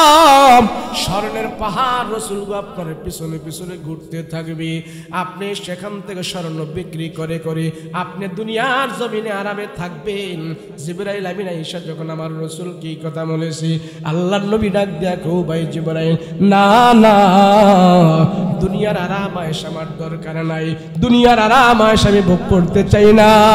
আমার উম্মতের ভিতরে তো সবাই ধনী হবে না, আমার উম্মতের ভিতরে সবাই জাকজমক ভাবে চলতে পারবে না। আমার উম্মতের ভিতরে রিকশাওয়ালা থাকবে, দিনমজুর থাকবে, শ্রমিক থাকবে। আমার উম্মতের ভিতরে নেহাত দুর্বল থাকবে। আমার উম্মতের ভিতরে এমন মানুষ আছে এক বেলা খেতে পারবে, আরেক বেলা খেতে পারবে না, একদিন করে খাবার থাকবে, আরেক দিন থাকবে না। আমি যদি নবীজি শান শৌকত ভাবে চলতে চাই, আমার ওই উম্মত আমারে কেমনে মানবে? আমি আমার উম্মতের দিকে তাকাইয়া আমিও দুনিয়াতে এক বেলা খাবো, আরেক বেলা খাবো না, একদিন থাকবো, একদিন খাবো, আরেক দিন খাবো না, এইভাবে আমিও চলতে চাই। আমার উম্মত যদি কঠিন পরিস্থিতির ভিতরে পড়িয়া যায়, অভাবের ভিতরে থেকে যায়, আর ওই অভাবের ভিতরে যদি ঈমান মজবুত করে রাখে, আল্লাহর হুকুমের ভিতরে থাকে, আমি রাসূল বলে যাই আমার গরীব উম্মত আমার ধনী উম্মতের 500 বছর আগে জান্নাতের মেহমান তারা হয়ে যাবে। আল্লাহু আকবার। আল্লাহ যা কিছু আমাদেরকে দিয়েছে আমরা শুকর আদায় করব, কথা বলেন ঠিক কিনা? শামসু কামার সুরখ জমি আঞ্জুম আখতার দশত যে বলবাদে সাহারা বসমন্দার মোর মুলক দাম তরুম তৈর কবুতর শামস হর জুলমতে জো আহমর আসগার গুলজার গুলু বুরগু শাজর কিসনে बनाया तालिब मायूसी क्या हो ये सब जिसने बनाया तालिब मायूसी क्या हो ये सब जिसने बनाया। रहमतुल लिल आलमीन डाक दिया बोले मुक्कर काफिररा শুনো শুনো, বেলাল কি তোমরা অবজ্ঞা করেছো? বেলালের দাম তোমরা জানো না? রাহমাতুল লিল আলামিন সব সাহাবীদেরকে দিয়া সামনে নিয়ে বসে বসে বলতেছে, জানো সাহাবীরা বেলালের কত দাম সেদিন তোমরা দেখতে পারবা। আমি নবী যেদিন জান্নাতের ভিতরে যাবো, আল্লাহ জান্নাত থেকে একটা ঘোড়া আমার সামনে সাজায়া আমাকে ঘোড়ার উপরে বসায়া জান্নাতের ভিতরে নিচে থাকবি। ওই দিন আল্লাহ ডাক দিয়া বলবেন, বেলাল আমার রাসূল জি ঘোড়া দিয়া জান্নাতের ভিতরে যাবে। বেলাল সেদিন আমার পয়গম্বরের ঘোড়ার লাগাম ধরে ধরে টেনে টেনে বেলাল আমাকে জান্নাতের ভিতরে পৌঁছে দিবি। আল্লাহু আকবার। রাহমাতুল লিল আলামিন বলেন, বেলালের দাম সেদিন তারা বুঝতে পারবে। বেলালের ভিতরে যে প্রেম আর খোদাভীতি, বেলালের ভিতরে যে মহব্বত, আল্লাহর রাসূলের ইন্তেকালের পর হযরত বেলাল রাদিয়াল্লাহু আনহু আমার নবীজির রওজার পাশে যায় যা কান্না করতেন, চিল্লায় চিল্লায় হাউমাউ করে রওজার পাশে পড়ে থাকতেন। মাঝে মাঝে গড়াগড়ি দিয়ে বেলাল কান্নাকাটি করত। নবীজির রওজা মুবারকের ভিতরে কাঠের বেড়া দিয়ে রাখত, আর বেলাল মাঝে মাঝে নবীজির বিরহ বেদনায় ওই কাঠের আংড়ার সাথে কাঠের লাঠির সাথে বাইরে বাইরে ঠোকরায়া ঠোকরায়া কপালটা পর্যন্ত ফাটায় ফেলত। নবীজি আপনারে ছাড়া আমি মদিনায় থাকতে পারবো না। রাসূলগু যখন আমি মিনারা থেকে আজান দিতাম, আমার আজান শুনলে আপনি আমার কাছে চলে আসতেন, মসজিদের ভিতরে হাঁটি হাঁটি পা পা করে আপনি চলে আসতেন। এখন আমি আজান দেই, আপনি আর ঘর থেকে বের হন না, এই রওজার ভিতরে শায়িত আছেন। আমি আজান দেওয়ার পরে রাস্তার দিকে তাকায় থাকি, আমার নবী আর এখন মসজিদে আসে না। হযরত বেলাল নবীজির কথাগুলো স্মরণ করে আজান দিয়ে তোমার বেহুশ হয়ে পড়ে যায় তো। আরে বেলাল একজন গরিব মানুষ, পয়গম্বরের মহব্বত তার দিলের ভিতরে যে কত বেশি। বেলাল যখন নাকি আজান দিতেন হাত পিল হয়ে যেতেন। সাহাবীরা জিজ্ঞেস করত, বেলাল কেন তুমি আগের মতো আজান দিতে পারো না? নবীজি থাকাকালীন যেভাবে তুমি আজান দিতে এখন কেন দাও না? বেলাল বলে, সাহাবীরা রে, আমি যখন আজানের ভিতরে আশহাদু আন্না মুহাম্মাদুর রাসূলুল্লাহ বলি, নবীজির নাম যখন আমার জবান দিয়ে উচ্চারণ হয়, আমার নবীজির কথাটা যখন মনে হয়ে যায়, নবীজির আজান দিলে আমার পয়গম্বর আমার কাছে আসতো, মসজিদের ভিতরে আসতো। আমি এখন আজান দিয়া হযরত বেলাল নবীজির ইন্তেকালের পরে যখন আজান দিত, আশহাদু আন্না মুহাম্মাদুর রাসূলুল্লাহ যখন নবীজির নামটা বলতো, বাকি আজান বেলাল দিতে পারতো না, অজ্ঞান হইয়া পড়ে যাইত, বেহুশ হয়ে যেত। খাওয়া নাই, দাওয়া নাই, ঘুম নাই, নিদ্রা নাই, আরাম নাই, আয়েশ নাই। ও সাহাবীরা, আমি বেলাল পয়গম্বরের চেহারার দিকে তাকায় থাকলে আমার পেটের ক্ষুধা দূর হয়ে যেত। গরিব মানুষ, আমার কাছে সবচেয়ে বড় সম্পদ ছিল আমার নবী। আমার নবীর চেহারার দিকে তাকায় থাকলে দুনিয়ার দুঃখ কষ্ট ভুলে যাইতাম। নবীজির কাছে থাকলে আমার সাহস সম্বল সব কিছু আমার লাগতো। এখন আমার নবী রওজার ভিতরে শায়িত আছি, এই রওজা দেখলে আমার খাওয়া দাওয়া বন্ধ হয়ে যায়, আমার ঘুম নিদ্রা বন্ধ হয়ে যায়। আমি নবীর রওজা দেখে সহ্য করতে পারি নাই।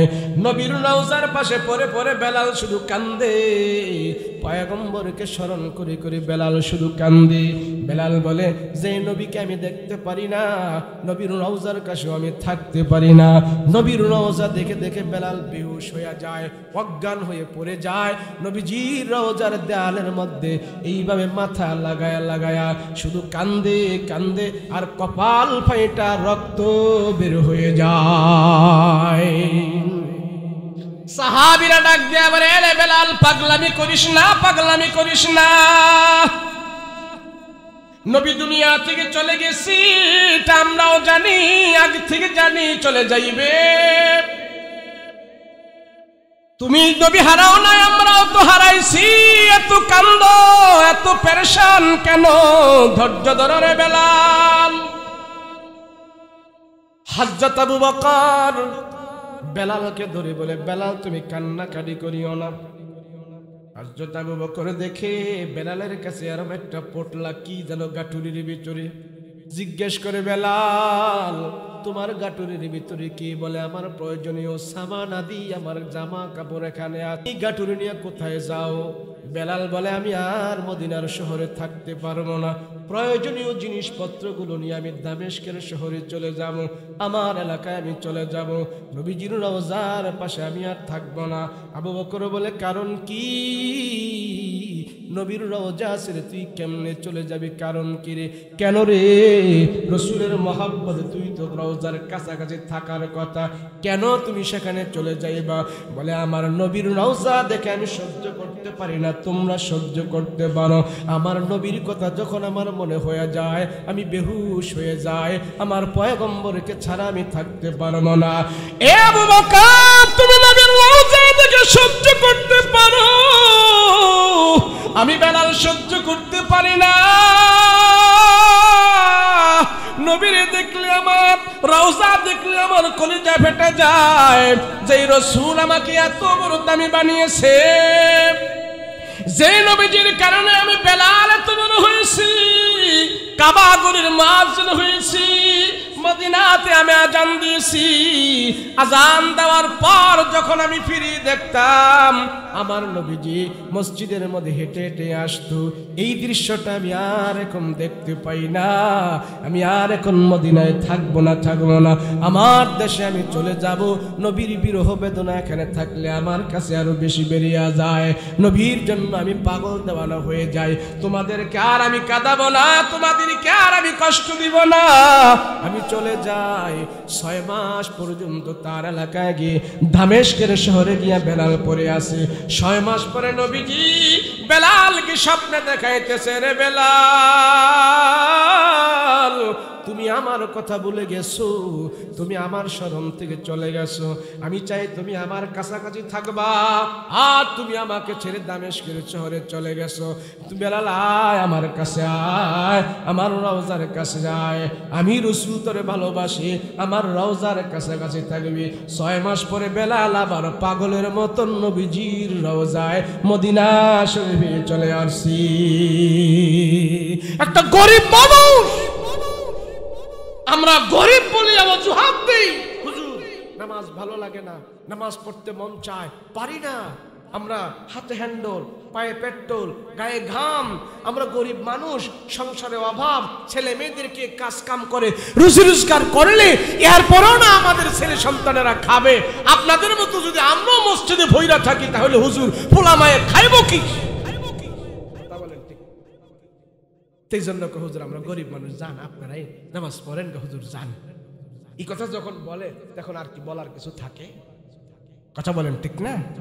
তখন হাসরের ময়দানে আল্লাহ কোন হিসাব আগে নিব? সবাই কয় না, আপনাকে ফুলবাড়িয়া দেয়া মনে আগে নামাজের হিসাব নিত না। কথা কোন ঠিক না? আরে যখন আল্লাহ পাক হাসরের ময়দানে নামাজের হিসাব আগে নিব, তো এই গরিব মানুষটি আল্লাহর কাছে কইবে, আল্লাহ আমরা তো গরিব ছিলাম, আল্লাহ আমগো নুন আনতে ফান্তা ফুরাইতো, আমরা তো গরিব মানুষ, গরিবের কারণে, দুর্বলতার কারণে, নেহায়াত দুর্বল হওয়ার কারণে, ঘরে ভাত না থাকার কারণে আমরা গরিব মানুষ, আমরা নামাজ রোজা পড়তে পারি নাই, আল্লাহ আমাকে মাফ করে দেন। হাসরের ময়দানে আল্লাহ নামাজের হিসাব আগে নিবে, আর গরিব বেনামাজিরা আল্লাহর কাছে এই কথা বলবে। সাধারণত আমাদের দেশে যারা গরিব দাবি করে, ভ্যান ড্রাইভার, রিক্সাওয়ালা, দিনমজুর, শ্রমিক, তারাই তো কথা কয় না দি, তারাই তো। আরে ভাই, যে রিক্সাওয়ালা সে যে গরিব দাবি করে, সে কেমনে গরিব দাবি করে? রিক্সাওয়ালার কমরের ভিতরে ওদের একটা মোবাইল থাকে, কথা কয় না দি।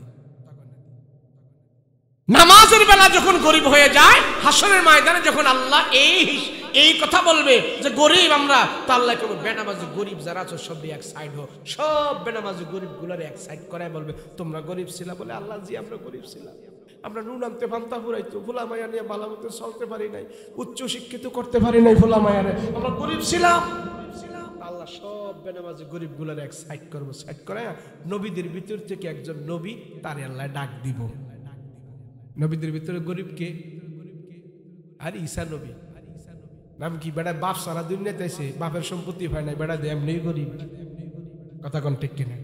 ঈসা নবীর বাপ ছিল দুনিয়াতে, তো বাবা সারা দুনিয়াতে এসে বাবার সম্পত্তি হয় নাই, বেড়াই তো এমনি গরিব। তা আল্লাহ কবি, ঈসা গো দুনিয়াতে তোমার কি কি সম্পদ ছিল এগো বেনামাজি করে জানাই দাও তো। তা আল্লাহ ঈসা নবী কবি, আল্লাহ আমার পানি খাওয়ার একটা পেয়ালা ছিল, আমি একজন রাস্তা দিয়ে হাঁটতেছি, তা আমি দেখতেছি একটা লোক এমনি হাতে কোষ করে পানি খায়, আমি দেখে দেখে চিন্তা করলাম, হাই রে হাতে কোষ করে তো পানি খাওয়া যায়, তুই ফিয়ালা দিয়ে পানি খাওয়ার দরকার কি? আল্লাহ ওই দিন থেকে আমার যে পানি খাওয়ার ফিয়ালাটা, এই ফিয়ালাটা একটা গরিব মানুষকে দান করে দিছি, বাকি জনম হাতের কোষ করে করে পানি খাই আমার জিন্দিগি আমি কাটাই দিচ্ছি। আর কি আছিল তোমার? কাল্লা আমার একটা বালিশ ছিল থৈলার ভিতরে, এই বালিশটা রাখতাম, আল্লাহ এই বালিশটা আল্লাহ আমার ব্যাগের ভিতরে রাখছি, মাঝে মাঝে আমার গাড়ির নিচে মাথার নিচে দিয়ে ঘুমাইতাম, আমি রাস্তা দিয়ে হাঁটতেছি, আল্লাহ তো একদিন দেখি একটা লোক গাছতলার নিচে বালিশ বানায় ভেবে ঘুমাইতেছে, আমি চিন্তা করলাম কিরি বালিশ ছাড়া দিয়ে বেড়ায় হাতের বালিশ বানায় ঘুমাইতেছে, আমি অতিরিক্ত বালিশ দিয়ে ঘুমাবো কেনে? আল্লাহ ওই দিন থেকে সিদ্ধান্ত নিয়েছি বালিশ দিয়ে ঘুমাবো না, আমার একটা বালিশ, এই বালিশটা একটা অসুস্থ মানুষকে আমি দান করে দিছি, বাকি জনম হাতের বালিশ বানায় ঘুমায়া ঘুমায় আমার জিন্দিগি কাটাই দিয়েছিস। আল্লাহ সব বেনামাজি করে কইবে, এই তোরা গরিব বড় নাকি ঈসা গরিব বড়? তো সব বেনামাজি কই, আল্লাহ আমরা গরিব বড় না, ঈসাই গরিব বড়। আল্লাহ ডাক দিয়া বলবে, এই ও জাহান্নামীর ফেরেশতারা, এই সমস্ত বেনামাজি যারা আছে এগুলির সবগুলোর নিয়ে জাহান্নামের ভিতরে ভরো। কেন তারা নামাজ আল্লাহকে সাজদা দেয় নাই? কেন তারা নামাজ পড়ে নাই? আমার সামনে কেন মাথা নত করে নাই? এই সমস্ত গরিব বেনামাজিদেরকে নিয়ে জাহান্নামের ভিতরে ভরো, ভরো, সবগুলোর নিয়ে ভরো। গরিব বলে পার পাওয়া যাইব না, কথা কয় না দি, পার পাওয়া যাইব? এই জন্য আমরা গরিব হই, ধনী হই, আমির হই, ফকির হই, দিনমজুর হই, ডাক্তার হই, মাস্টার হই, নামাজ ছাড়া যাবে না। কথা বলেন ঠিক কিনা? কথা বলেন ঠিক কিনা? গরম না শীত নামাজ, কথা কয় গরম না শীত, আল্লাহ যেন আমাদের সবাইকে নামাজ পড়ার তৌফিক দান করে, বলেন আমিন। আচ্ছা, আমরা বারবার নামাজের কথা কই কে? শেষ ওয়াজ শেষ, দোয়া করবো এখন। বারবার নামাজ পড়ার কথা কয় কে হুজুররা? অন্য কয় না কেন? কেরে জানেন? এই কেরে জানেন? নামাজের ভিতরে ইমানের পরে, নামাজের ভিতরে ইমানের পরে সবচেয়ে বড় আমল হলো নামাজ। নামাজের ভিতরে জিকির আছে, নামাজের ভিতরে দুরুদ আছে, নামাজের ভিতরে তওবা আছে, নামাজের ভিতরে ইস্তেগফার আছে, নামাজের ভিতরে শুকর আদায় আছে, নামাজের ভিতরে আল্লাহর শরণ আছে, নবীজির সুন্নত আছে, ওয়াজিব আছে, মুস্তাহাব আছে, ফরজ আছে, সব ইবাদত, যা ইবাদতের সব ফজিলত আল্লাহ নামাজের ভিতরে দিয়ে রাখছে। এর জন্য আল্লাহ কয়, পাঁচ ওয়াক্ত নামাজ যারা পড়বে 24 ঘন্টার ভিতরে যদি কোনো গুনাহগানি করে থাকে, আল্লাহ নামাজের বদলতে তার গুনাহ মাফ করে দেয়। কেমনে? আমরা নামাজের সালাম ফিরাই না? এই নামাজের সালাম ফিরে না, তাশাহুদ, দুরূদ শরীফ পড়ার পরে একটা দোয়া পড়িনি? দোয়ায় মাসুরা না কি কয় রে? আমরা গন্দা পড়েনি? ফুলবাড়িয়াদা পড়ে দোয়াটা কি জানেননি? আল্লাহুম্মা ইন্নী যালামতু নাফসি যুলমান কাসীরা যুলমান কাসীরা ওয়া লা ইয়াগফিরুয যুনুবা ইল্লা আনতা ফাগফিরলি মাগফিরাতাম মিন ইনদিকা ওয়ারহামনি ইন্নাকা আনতাল গফুরুর রহিম। এরপরে কি বলি? আসসালামু আলাইকুম ওয়া রাহমাতুল্লাহ, আসসালামু আলাইকুম ওয়া রাহমাতুল্লাহ। নামাজ শেষ, সালাম ফিরানোর আগে আমি আল্লাহর কাছে বলেছি আল্লাহুম্মা ইন্নী যালামতু নাফসি যুলমান কাসীরা ওয়া লা ইয়াগফিরুয যুনুবা ইল্লা আনতা। ওগো মালিক, আমার নফসের উপরে আমি জুলুম করে ফেলেছি, জুলুম করে ফেলেছি, সুদের গুনাহ করেছি, ঘুষের গুনাহ করেছি, তওবা করি নাই, আমি অনেক গুনাহ করেছি, আমার নফসের উপরে আমি জুলুম করেছি। সালাম ফিরানোর আগে যখন নাকি আমি কথা বলতে থাকি আল্লাহুম্মা ইন্নী যালামতু নাফসি, আয় আল্লাহ আমার নফসের উপরে আমি জুলুম করেছি, জুলুম করেছি, জুলুম করেছি, এই কথা বলিয়া এরপরে যখন নাকি আমি সালাম ফিরাই আসসালামু আলাইকুম ওয়া রাহমাতুল্লাহ, আসসালামু আলাইকুম ওয়া রাহমাতুল্লাহ, আল্লাহ ডাক দিয়া কয় বান্দা তুই আমার কাছে তওবা করেছো, তুমি আমার কাছে ক্ষমা চেয়েছো। এইভাবে 5 ওয়াক্ত নামাজের ভিতরে শেষ বৈঠকে যখন তুমি আমার কাছে ক্ষমা চাও, ক্ষমা চাও, আমি আল্লাহ 24 ঘন্টার যত গুনাহ হয়েছে সব গুনাহ ক্ষমা করে দিয়েছি। এই জন্য রাসূল বলে উম্মত তুমি সম্মানিত কপাল আল্লাহর কুদরতি কদমে লাগাইয়া সাজদা দাও। আমি রাসূল আল্লাহর কুদরতি কদমে সাজদা দিয়ে পড়ে থাকি,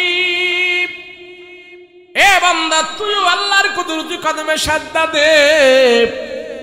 আরে সাজদা এমন বড় দামি, যেই মানুষটা সমাজের ভিতরে 6 ফিট লম্বা, 7 ফিট লম্বা, আলিশান দেহ, বডি, বিশাল বড় ডিগ্রিওয়ালা, বিশাল বড় সম্মানী, এই সম্মানিত ব্যক্তিও যখন নাকি আল্লাহর কুদরতি কদমে সাজদা দিয়ে পড়ে থাকে, মাজা, কমর, ঘমর, গার, কাঁধ সব ভাঙ্গা যখন নাকি মানুষটা একবারে সাজদা দিয়া পড়ে থাকি, আল্লাহ ফেরেশতাদেরকে ডাক দিয়া কয় দেখ দেখ, আদমকে বানাইতে তোরা নিষেধ করেছিলি, আদমের সন্তানের আমার কুদরতি কদমে সাজদা দিয়া পড়ে আছি, দেখ বান্দা আমার কুদরতি কদমে সাজদা দিয়ে একবারে ছোট হয়ে গেছে, প্যাকেট হয়ে গেছে।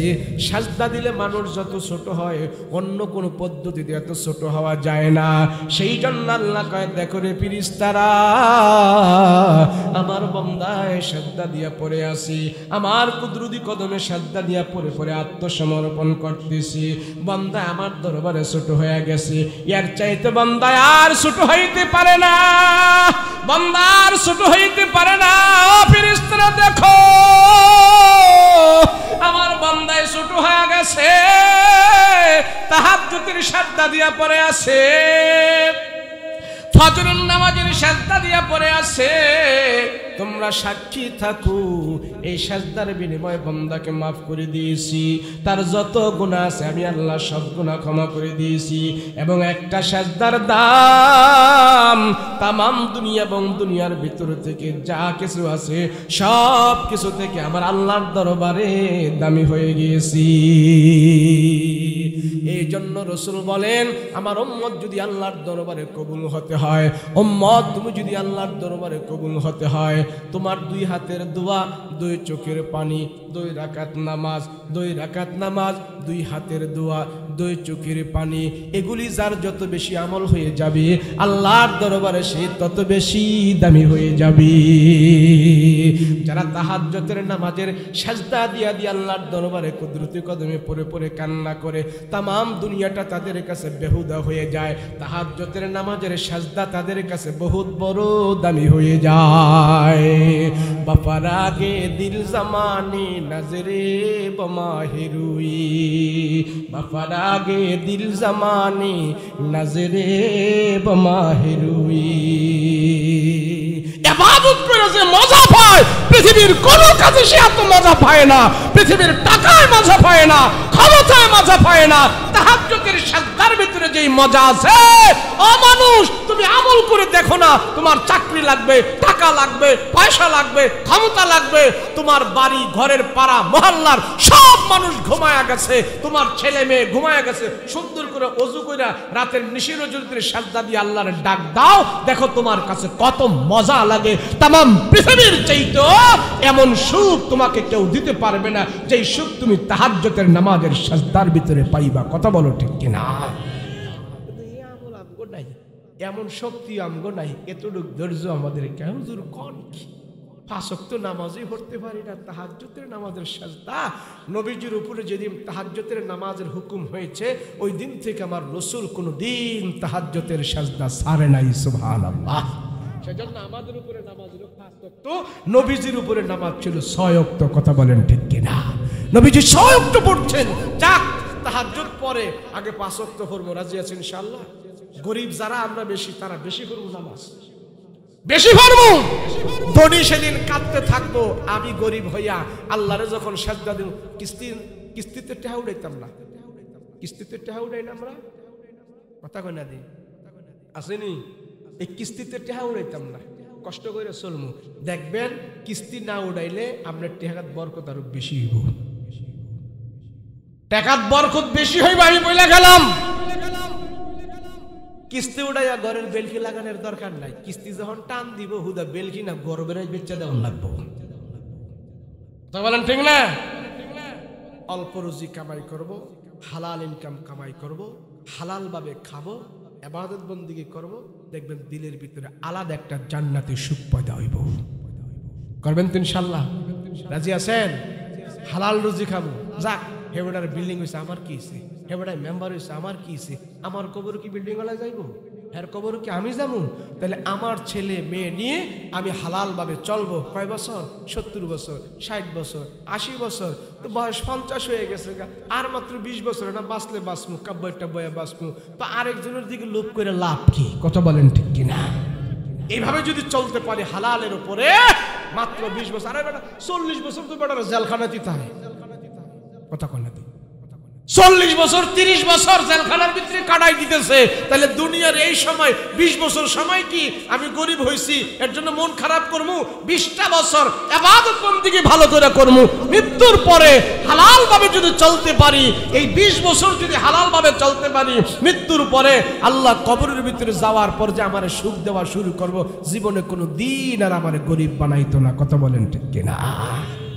এজন্য মুমিন যারা আছে তারা আখিরাতকে টার্গেট করে চলে, জান্নাতকে টার্গেট করে চলে, ফুলসেরাতকে টার্গেট করে চলে। দুনিয়ার এই ধন নিয়ে তারা মাথা ঘামায় না। কথা বলেন ঠিক কিনা? আল্লাহ আমাদের সবাইকে তুমি কবুল করো, বলেন আমিন। আল্লাহ আমাদের ভিতরে আমরা যারা গরিব, আমরা যারা নেহাত, আমরা যারা দুর্বল, আমাদের যারা কমজোর, আমাদের যাদের টাকা পয়সা কম, আল্লাহ আমরা যেন সব কম হোক, আমাদের ঈমান যেন কম না হয়। কথা বলেন ঠিক কিনা? আমাদের আমল যেন কম না হয়। কথা বলেন ঠিক কিনা? আল্লাহ আমরা হালালের উপরে চলতে চাই, হারাম থেকে বিরত থাকতে চাই। আল্লাহ হালালের ভিতরে তুমি আমাদেরকে বরকত দিও। সকলে বলুন আল্লাহুম্মা আমিন। চলবেন ইনশাআল্লাহ? চলবেন ইনশাআল্লাহ?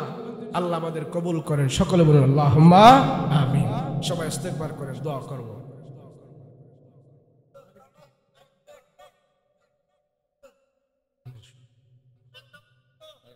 না বাবা,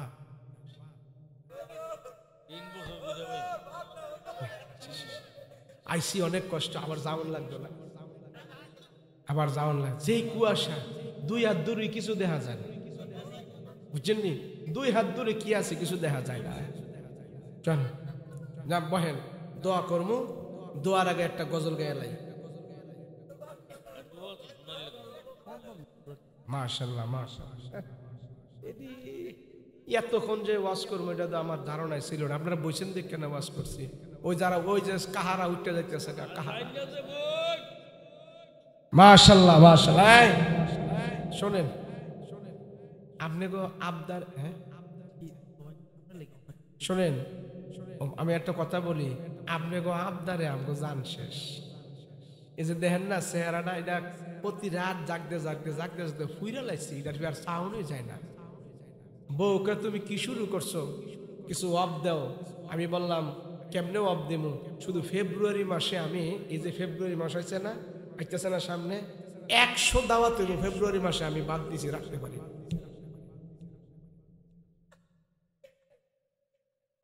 কাকায় কয় কি বক্তারা বেশি দিন বাঁচে না, 10 লাখ কামাই করলে লাভ হইব কি? যেই কষ্ট প্রত্যেক দিন রাত জাগা আর দিনে সফর করা, কাকা আপনি কইরা দেখেন না, আপনার বিছরে ওয়াজ হইতো না? ওয়াজ এত সহজ না কাকা। তাইলে সব হুজুররা ওয়াজই করলো, এলি এখানে 10 মিনিট ওয়াজ করে দেখেন, তলে উপরের কাপড় সব গাইমে যাবো। আমি মনে করি বক্তাদের উপরে যদি আল্লাহর বিশেষ রহমত না থাকে, বক্তারা এইভাবে চলতে পারতো না। কথা বলেন ঠিক কিনা? এই মাহফিলে কি মহিলা প্যান্ডেল আছে নাকি? মহিলারা আবার শোনে? মাশাআল্লাহ, যাক যাক, বালাও তোলে বালা। নাহলে মহিলারা অনেক মাহফিলে খুব যন্ত্রণা করে, এই আইয়া কথা কয়, এই কয়, এই কয় করে থামাইয়া রাখুন জানা। আপনাকে দেশও বালা, এরা বাড়ির থেকে শুনুক। আল্লাহ হেগরের বাড়ির থেকে যারা কান খাড়া করে শুনতেছে, আল্লাহ যেন তাদেরকে হেদায়েত দান করে, বলেন আমিন। আর বিশেষ করে মহিলাদের চাবিকাঠি তো পুরুষের হাতে, আপনারা শুনে গেছেন, হেদেরকে যে আপনারা আমল করাইয়েন। কথা বলেন ঠিক কিনা? আল্লাহ কবুল করেন, বলেন আমিন। শোনেন, সময়টা এই যে আস্তে আস্তে রেডি হয়েছে, এর লাগে আমি একটা লম্বা সুর আলোচনা লইলাম। আমি তো মনে করছিলাম যে শর্টকাটে মাইরে দিয়া জায়গা হ্যাঁ, আর বিরক্ত করে লাভ নাই, আমি আর বড় কোনো আলোচনা লইছি না। হ্যাঁ, তো আপনারা যদি একটু সাইরা দেন তাহলে ভালো হইতো আর কি। আল্লাহ আল্লাহ তুমি সবাই কবুল করে, বলেন আমিন। তাহলে আমার সাথে একটা ওয়াদা দিতে হইব। ওয়াদা কি জানেননি? আজকাল থেকে এই ফাড়া মহল্লা সহজ একটা, আবার কোয়েন না হুজুরি অজু মজু করালে আম করে শীতের মধ্যে অজু আপনাকে মন মতো আপনারা করেন। সহজ একটা আমল আমি বলি, সেটা হইলো আজকাল থেকে আপনার এলাকার প্রত্যেক দিন 10 থেকে 20 জন লোককে আপনি সালাম দিবেন। পারবেন না? এটা সালাম দিলে কি অজু লাগবো? সালাম দিলে কি টাকা লাগবো? যে এলাকার ভিতরে বেশি বেশি সালাম প্রচলন হবে, যে এলাকার মানুষেরা একে অপরকে সালাম বিনিময় করবে, আল্লাহ সে এলাকার ভিতরে স্পেশাল ভাবে রহমত বরকত দান করবে। অহংকার দূর করে দিব। কি দূর করে দিব? অহংকার দূর করে দিব। দিলটারে আল্লাহ বড় বানাইয়া দিব। আল্লাহ সব কাজে বরকত দান করব। কথা, জবানে, অন্তরে সব দিক থেকে আল্লাহ রহম দান করবে। বেশি বেশি যদি সালাম দান করে, বলেন আসসালামু আলাইকুম রাহমাতুল্লাহ, আসসালামু আলাইকুম রাহমাতুল্লাহ। সালাম দিবেন তো ইনশাআল্লাহ। আর আরেকটা ওয়াদা আমার সাথে করতে হইব, আপনারা কেউ নেশা পান করবেন। নেশা বলেন কি বুঝেন? মদ খাইয়েন না। মধুর টি আছে নি, এটা করেন না। আর বিড়ি খাওয়াটা আপনাদের এখতিয়ারে ছাইরা দিলাম, ফাললে এটা বন্ধ করে লাইয়েন। কথা বলেন ঠিক না? বিড়ি খাইয়েন না, কোনো লাভ নাই। কি নাই?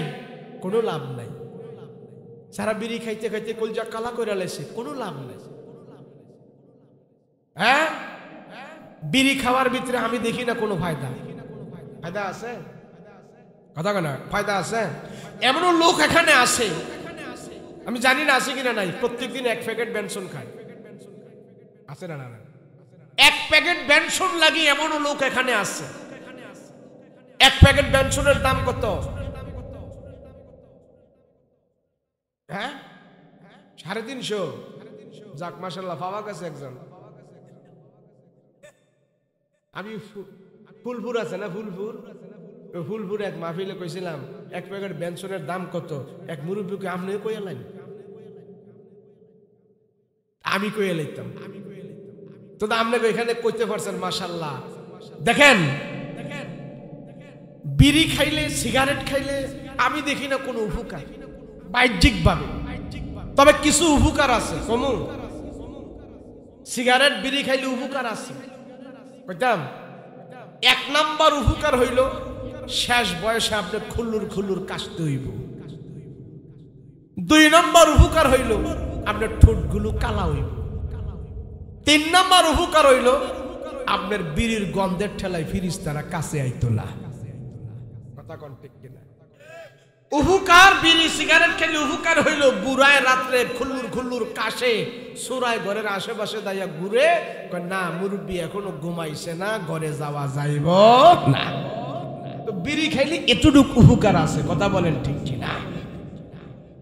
যে মানুষটা বিড়িতে অভ্যস্ত, সিগারেটে অভ্যস্ত, একটার পর একটা ধরায়, একটার পর একটা খায়, সে যদি এই অবস্থায় মারা যায় তাহলে ফেরেশতারা আল্লাহর কাছে বলবে, আল্লাহ আপনার বান্দায় বিড়ি খাওয়া অবস্থায় মারা গেছে। কথা বলেন ঠিক কিনা? ছেলে মেয়ে আপনার পরম থেকে, আপনার গা থেকে যে জামা কাপড় খুলবে, এই জামা কাপড় খোলার ভিতরে ওই আপনার পকেটের ভিতরে দেখা যাবে এক প্যাকেট বিড়ি পাওয়া গেছে, এক প্যাকেট সিগারেট পাওয়া গেছে, একটা পেট্রোল ম্যাচ পাওয়া গেছে। ফেরেশতারা আল্লাহর কাছে এগুলো নিয়ে হাজির করবে, আল্লাহ আপনার বান্দার মরার টাইমে আপনার বান্দার পকেটে এগুলি পাওয়া গেছে। কথা বলেন ঠিক? তো আমার মরণ যদি এই নেশার অবস্থায় হয়, বিড়ি সিগারেটের অবস্থায় হয়, একটার পর একটা খাচ্ছি, আর এই অবস্থায় যদি আমার মৃত্যু হয় তাহলে আমার মরণ তো ভালো হলো না। সেই হিসাবে দেখা যায় বিড়ি খানেওয়ালা, সিগারেট পান করেনেওয়ালা, তার মরণও ভালো অবস্থায় হয় না। কথা বলেন ঠিক কিনা? যদি আমার মরণ হয় এমন অবস্থায়, ফেরেশতারা আল্লাহর দরবারে হাজির করলেন, আল্লাহ আপনার বান্দাকে যখন মৃত্যুর পরে তার গা থেকে পাঞ্জাবি পায়জামা এগুলি সব খুলে ফেলেছে, তার সন্তানেরা পকেটের ভেতরে চেক করে নবীর সুন্নত টুপি পাইল, মেসওয়াক পাইল, তাসবিহ সারা পেয়েছে। আপনার বান্দার মৃত্যুর সময় আমরা তার পকেট থেকে তাসবিহ বের করেছে, টুপি বের করেছে, রুমাল বের করেছে, মেসওয়াক বের করেছে। ফেরেশতারা আল্লাহর কাছে যায় বলে হাজিরা দিবে, পেশ করবে। আপনার বান্দার মৃত্যুর সময় তার পকেটে আমরা মেসওয়াক পেয়েছি, টুপি পেয়েছি, আতর পেয়েছি, আপনার বান্দার পকেট থেকে আমরা তাসবিহ সরা পেয়েছি। আল্লাহর দরবারে যখন এগুলি পেশ করা হবে, ফেরেশতারা বলবে আপনার বান্দার মৃত্যু রাসূলের সুন্নাত নিয়ে মৃত্যুবরণ করেছে, আমরা ফেরেশতারা সাক্ষী দিতেছি। আল্লাহর নবী রাহমাতুল লিল আলামিন বলে, উম্মত তুমি মৃত্যুর জন্য সব সময় প্রস্তুত থেকো, এমন অবস্থায় যেন তোমার মরণ হয়, তোমার মৃত্যু যেন ঈমানি মৃত্যু হয়, তোমার মৃত্যু যেন ঈমানি মরণ হয়, তোমার মৃত্যু যেন আল্লাহ পাকের রাজি সন্তুষ্ট অনুযায়ী যেন তোমার মরণ হয়। এ মুমিন, তুমি বেঈমান অবস্থায় মৃত্যুবরণ করিও না। আল্লাহর কাছে বারবার তুমি দোয়া করবা, আল্লাহুম্মা শাহাদাতান ফি সাবিলিল্লাহ, ওগো আল্লাহ আমার মরণ তুমি শাহাদাতের মরণ দিও, আমার মরণ তুমি ঈমানি মরণ দিও, বেঈমানি মরণ আমাকে দিও না, জাহান্নামী মরণ আমাকে দিও না, মুনাফিকি মরণ আমাকে দিও না। আল্লাহ হারাম অবস্থায় আমার মরণ দিও না, গুনাহ অবস্থায় আমার মরণ দিও না, ঈমানি অবস্থায় তুমি আমার মরণ দিও, তাহাজ্জুদের নামাজের সাজদায় মরণ দিও, শুক্রবারে আমাদের মরণ দিও, রমজান মাসে আমাদের মরণ দিও, কোরআন তেলাওয়াত অবস্থায় আমাদের মরণ দিও। নেক কাজ করনেওয়ালা অবস্থায় যদি আমি মৃত্যুবরণ করি, ইবাদত অবস্থায় যদি আমার মৃত্যুটা হয়, এই মৃত্যুটা নির্ঘাত আল্লাহর দরবারে কবুল হয়ে গেছে। আমার মরণ যদি ভালো অবস্থায় হয়, ওই ভালো অবস্থাটা আল্লাহর দরবারে সাক্ষী দিবে আপনার বান্দা নামাজের সাজদা অবস্থায় মারা গেছে, ভালো কাজের ভিতরে মারা গেছে। সেই জন্য বোঝা যায় আল্লাহর দরবারে আমি একজন ভালো মানুষ হয়ে হাজিরা দিতে পারবো। রাসূল বলেন তোমার মরণ যেন ভালো অবস্থায় হয়, সব সময় তুমি তৈয়ার থাকবা। নবীজি নিজে দোয়া করতেন, আল্লাহুম্মা শাহাদাতান ফি সাবিলিল্লাহ, আল্লাহ তুমি আমাদেরকে শাহাদাতের মরণ দিও, তুমি আমাকে শাহাদাতের মরণ দিও। আমি নরমাল মরণ চাই না, স্বাভাবিক মরণ চাই না, তোমার কাছে আমি শাহাদাতের মরণ চাই। নবীজি কথা বলছেন। আমার আপনার মরণটা কোন অবস্থায় হবে আমি আপনি নাকি বুঝতে পারবো? আপনার মরণ এখন হইলে ইমানি মরণ হবে, ইমানের পরিবেশে আছেন। হযরত উসমান গনি রাদিয়াল্লাহু আনহু যেদিন দুনিয়ার জমিন থেকে বিদায় হয়ে যাবে, শত্রুরা চতুর্দিক দিয়ে ওসমান গনিকে ঘেরাও করে ফেলল। ওসমান গনি বুঝে ফেলছে দুনিয়াতে আর আমি বেশি দিন থাকবো না, শত্রুরা আমাকে তারা এখন মৃত্যুবরণ করে দেবে, তারা আমাকে এখন দুনিয়ার জমিন থেকে বিদায় করে দেবে। হযরত ওসমান রাদিয়াল্লাহু আনহু কোরআন তেলাওয়াত করতেছে আর চতুর্দিক থেকে শত্রুরা ঘেরাও করে ফেলেছে। ওসমান বুঝতে পেরেছে এখন ওসমানকে তারা তীর বর্ষা মেরে দুনিয়ার জমিন থেকে বিদায় করে দেবে, কিন্তু ওসমান প্রতিদিন কোরআন তেলাওয়াত করত। হযরত ওসমান এখন কোরআন তেলাওয়াতের ভিতরে আছে আর মনের ভিতরে কোনো দুঃখ নাই, কোনো আফসোস নাই। ওগো আল্লাহ, প্রতিদিন যে কোরআন তেলাওয়াত করি আমি এখন কোরআন তেলাওয়াতের ভিতরে আছি, যদি তারা আমাকে এখন মৃত্যুবরণ করে দেয়, তারা যদি আমার উপর এখন নির্যাতন চালায় দেয়, কোনো অসুবিধা নাই, আমি প্রতিদিনের কোরআন তেলাওয়াতের মতো আমলের ভিতরে এখন আমি লিপ্ত হয়ে আছি। এই অবস্থায় যদি আমার মরণ হয় আমার কোনো দুঃখ নাই, কোনো দুঃখ নাই। হযরত উসমান গনি রাদিয়াল্লাহু আনহুর চতুর্পাশে তীর বর্ষা বল্লম নিয়ে শত্রুরা দাঁড়ায় আছে। উসমান গনি আল্লাহর সাথে কথা বলতেছে, কোরআন তেলাওয়াত করতেছে। শত্রুরা দীর্ঘক্ষণ পর্যন্ত অপেক্ষা করার পর না উসমান কোরআন তেলাওয়াত বন্ধ করবে না, দে দে বার্তারে তীর মাইরা দি। দূর থেকে উসমানকে এইভাবে তীর মারা হইল আর উসমান কোরআন তেলাওয়াত করতেছে। নবীর সাহাবী উসমান জিন্নুরাইন উসমান রাদিয়াল্লাহু আনহু কোরআন তেলাওয়াত করতেছে। দূর থেকে যখন নাকি একটা জালিম উসমানের গায়ের ভিতরে তীর মারছে, উসমান গনি রাদিয়াল্লাহু আনহুর এখানে বুকের ভিতরে তীরটায়া বিদ্ধ হইল আর তীর লাগার সাথে সাথে ফিনকি মেরে রক্ত বের হয়ে গেছে। ওই রক্তনা ওয়া ইল্লাম তাগফির লানা ওয়া তারহামনা লানাকুনান্না মিনাল খাসিরিন রব্বিরহামহুমা কামা রাব্বায়ানি সগীরা রব্বিরহামহুমা কামা রাব্বায়ানি সগীরা। রব্বুল আলামিন পরওয়ারদিগারে আলম আয় আল্লাহ, তোমার আশিকিন জাকিরিন মুহিব্বিন বান্দারা দুইটা হাত তোমার আদালতে উঠায়া দিয়েছে। এত গভীর রাত, প্রচন্ড কুয়াশা, ঠান্ডার ভিতরে তোমার বান্দারা বসে আছে, এখনো বাড়িতে যায় নাই। ওগো মালিক, তাকায়া দেখো তোমার দরবারে তোমার বান্দারা কি চায়, কি চায়, কি চায়।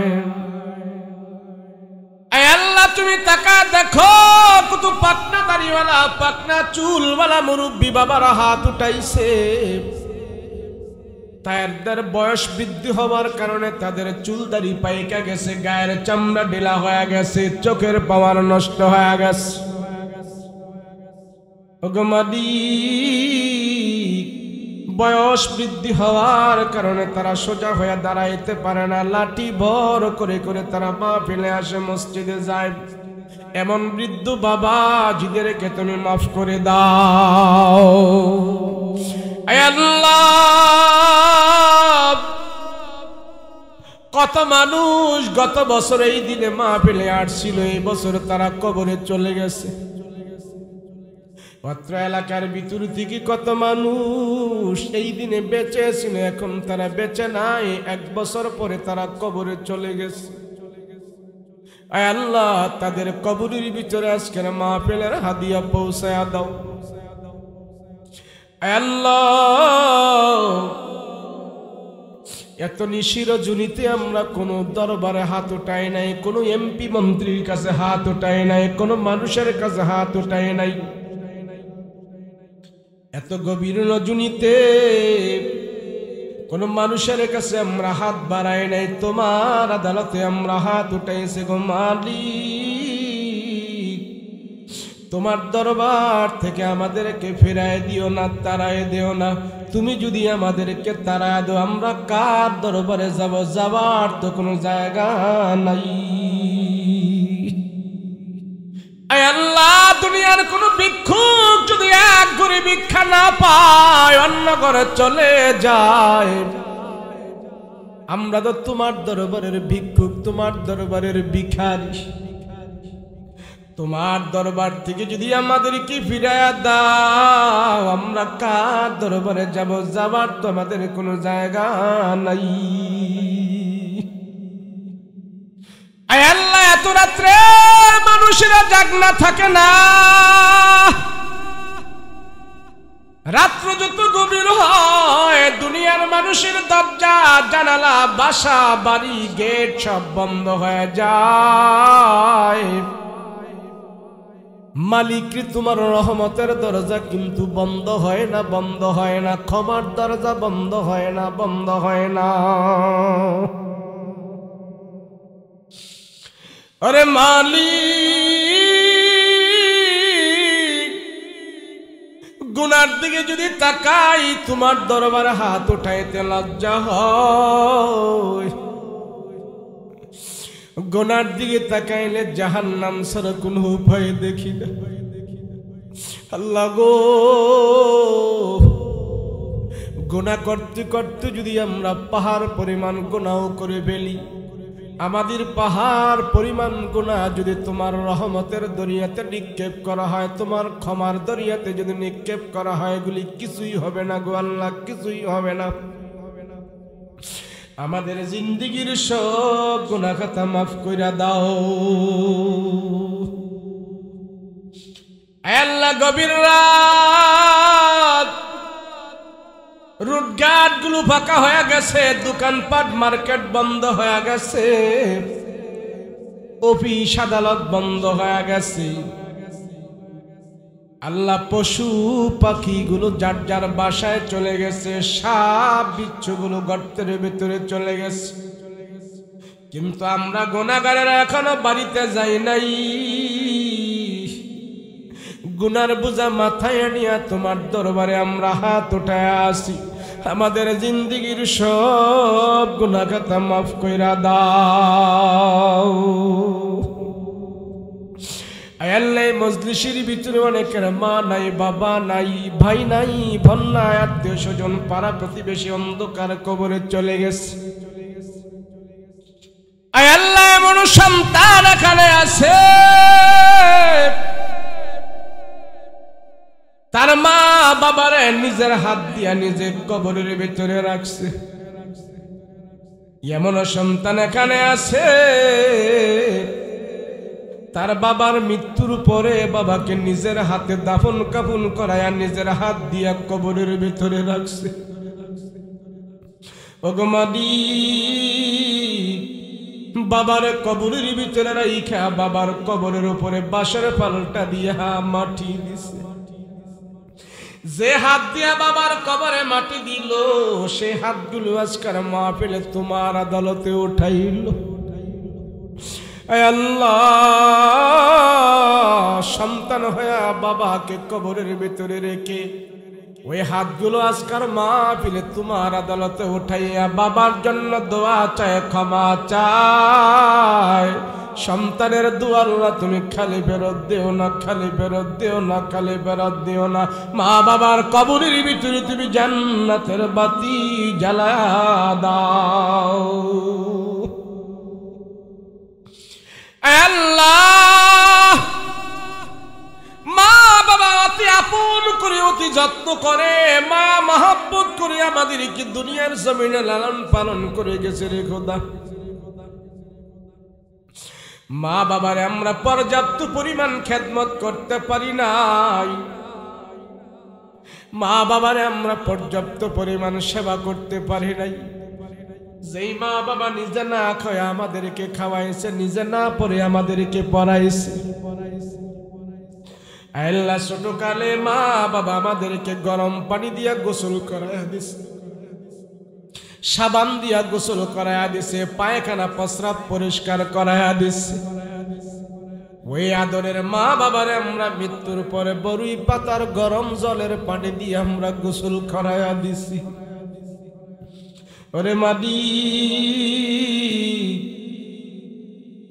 ঈদের দিন আসলে বাবা আমাদেরকে নতুন জামা পরাইয়া ঈদের আনন্দ করাইতো, আর বাবার গায়ে মাঝে মাঝে পুরান জামা দেখা যাইত। ওই বাবার মৃত্যুর পরে আমরা কাফনের জামা পরায়া বাবারে বিদায় করে দিছি। আল্লাহ, মা বাবা আমাদেরকে ছোট কালে কাঁধে করে করে নিয়ে কত আনন্দ করছে, কাঁধে করে করে নিয়ে আমাদেরকে ঘোরাঘুরি করছে। মৃত্যুর পরে সেই মা বাবারে আমরা কাঁধে করে করে নিয়ে কবরের ভেতরে রেখে দিয়ে আসছি। আরে মালিক, মা বাবার কবরের ভেতরে তুমি আগুন জ্বালায় না, আগুন জ্বালায় না।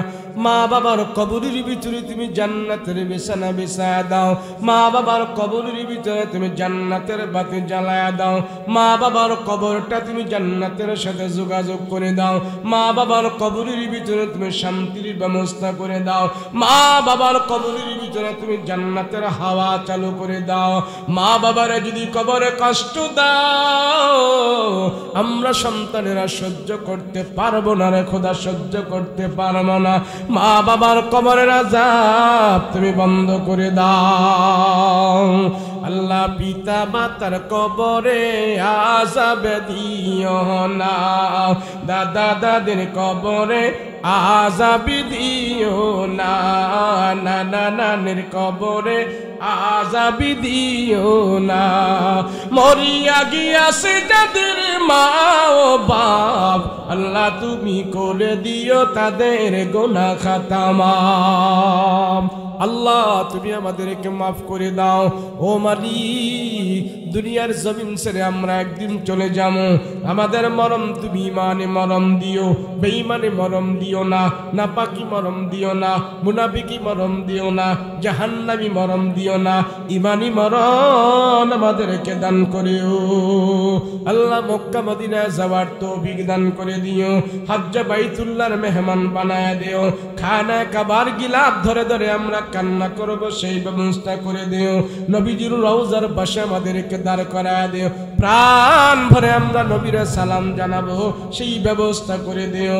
আর নবীর রওজায় যদি না যাইতে পারি, ঘুমের ঘুরে আমার নবীর নুরানের চেহারাটা স্বপ্ন যোগে দেখায় দিও। নবীজির চেহারাটা দেখাইয়া জাহান্নামের আগুন হারাম করে দিও।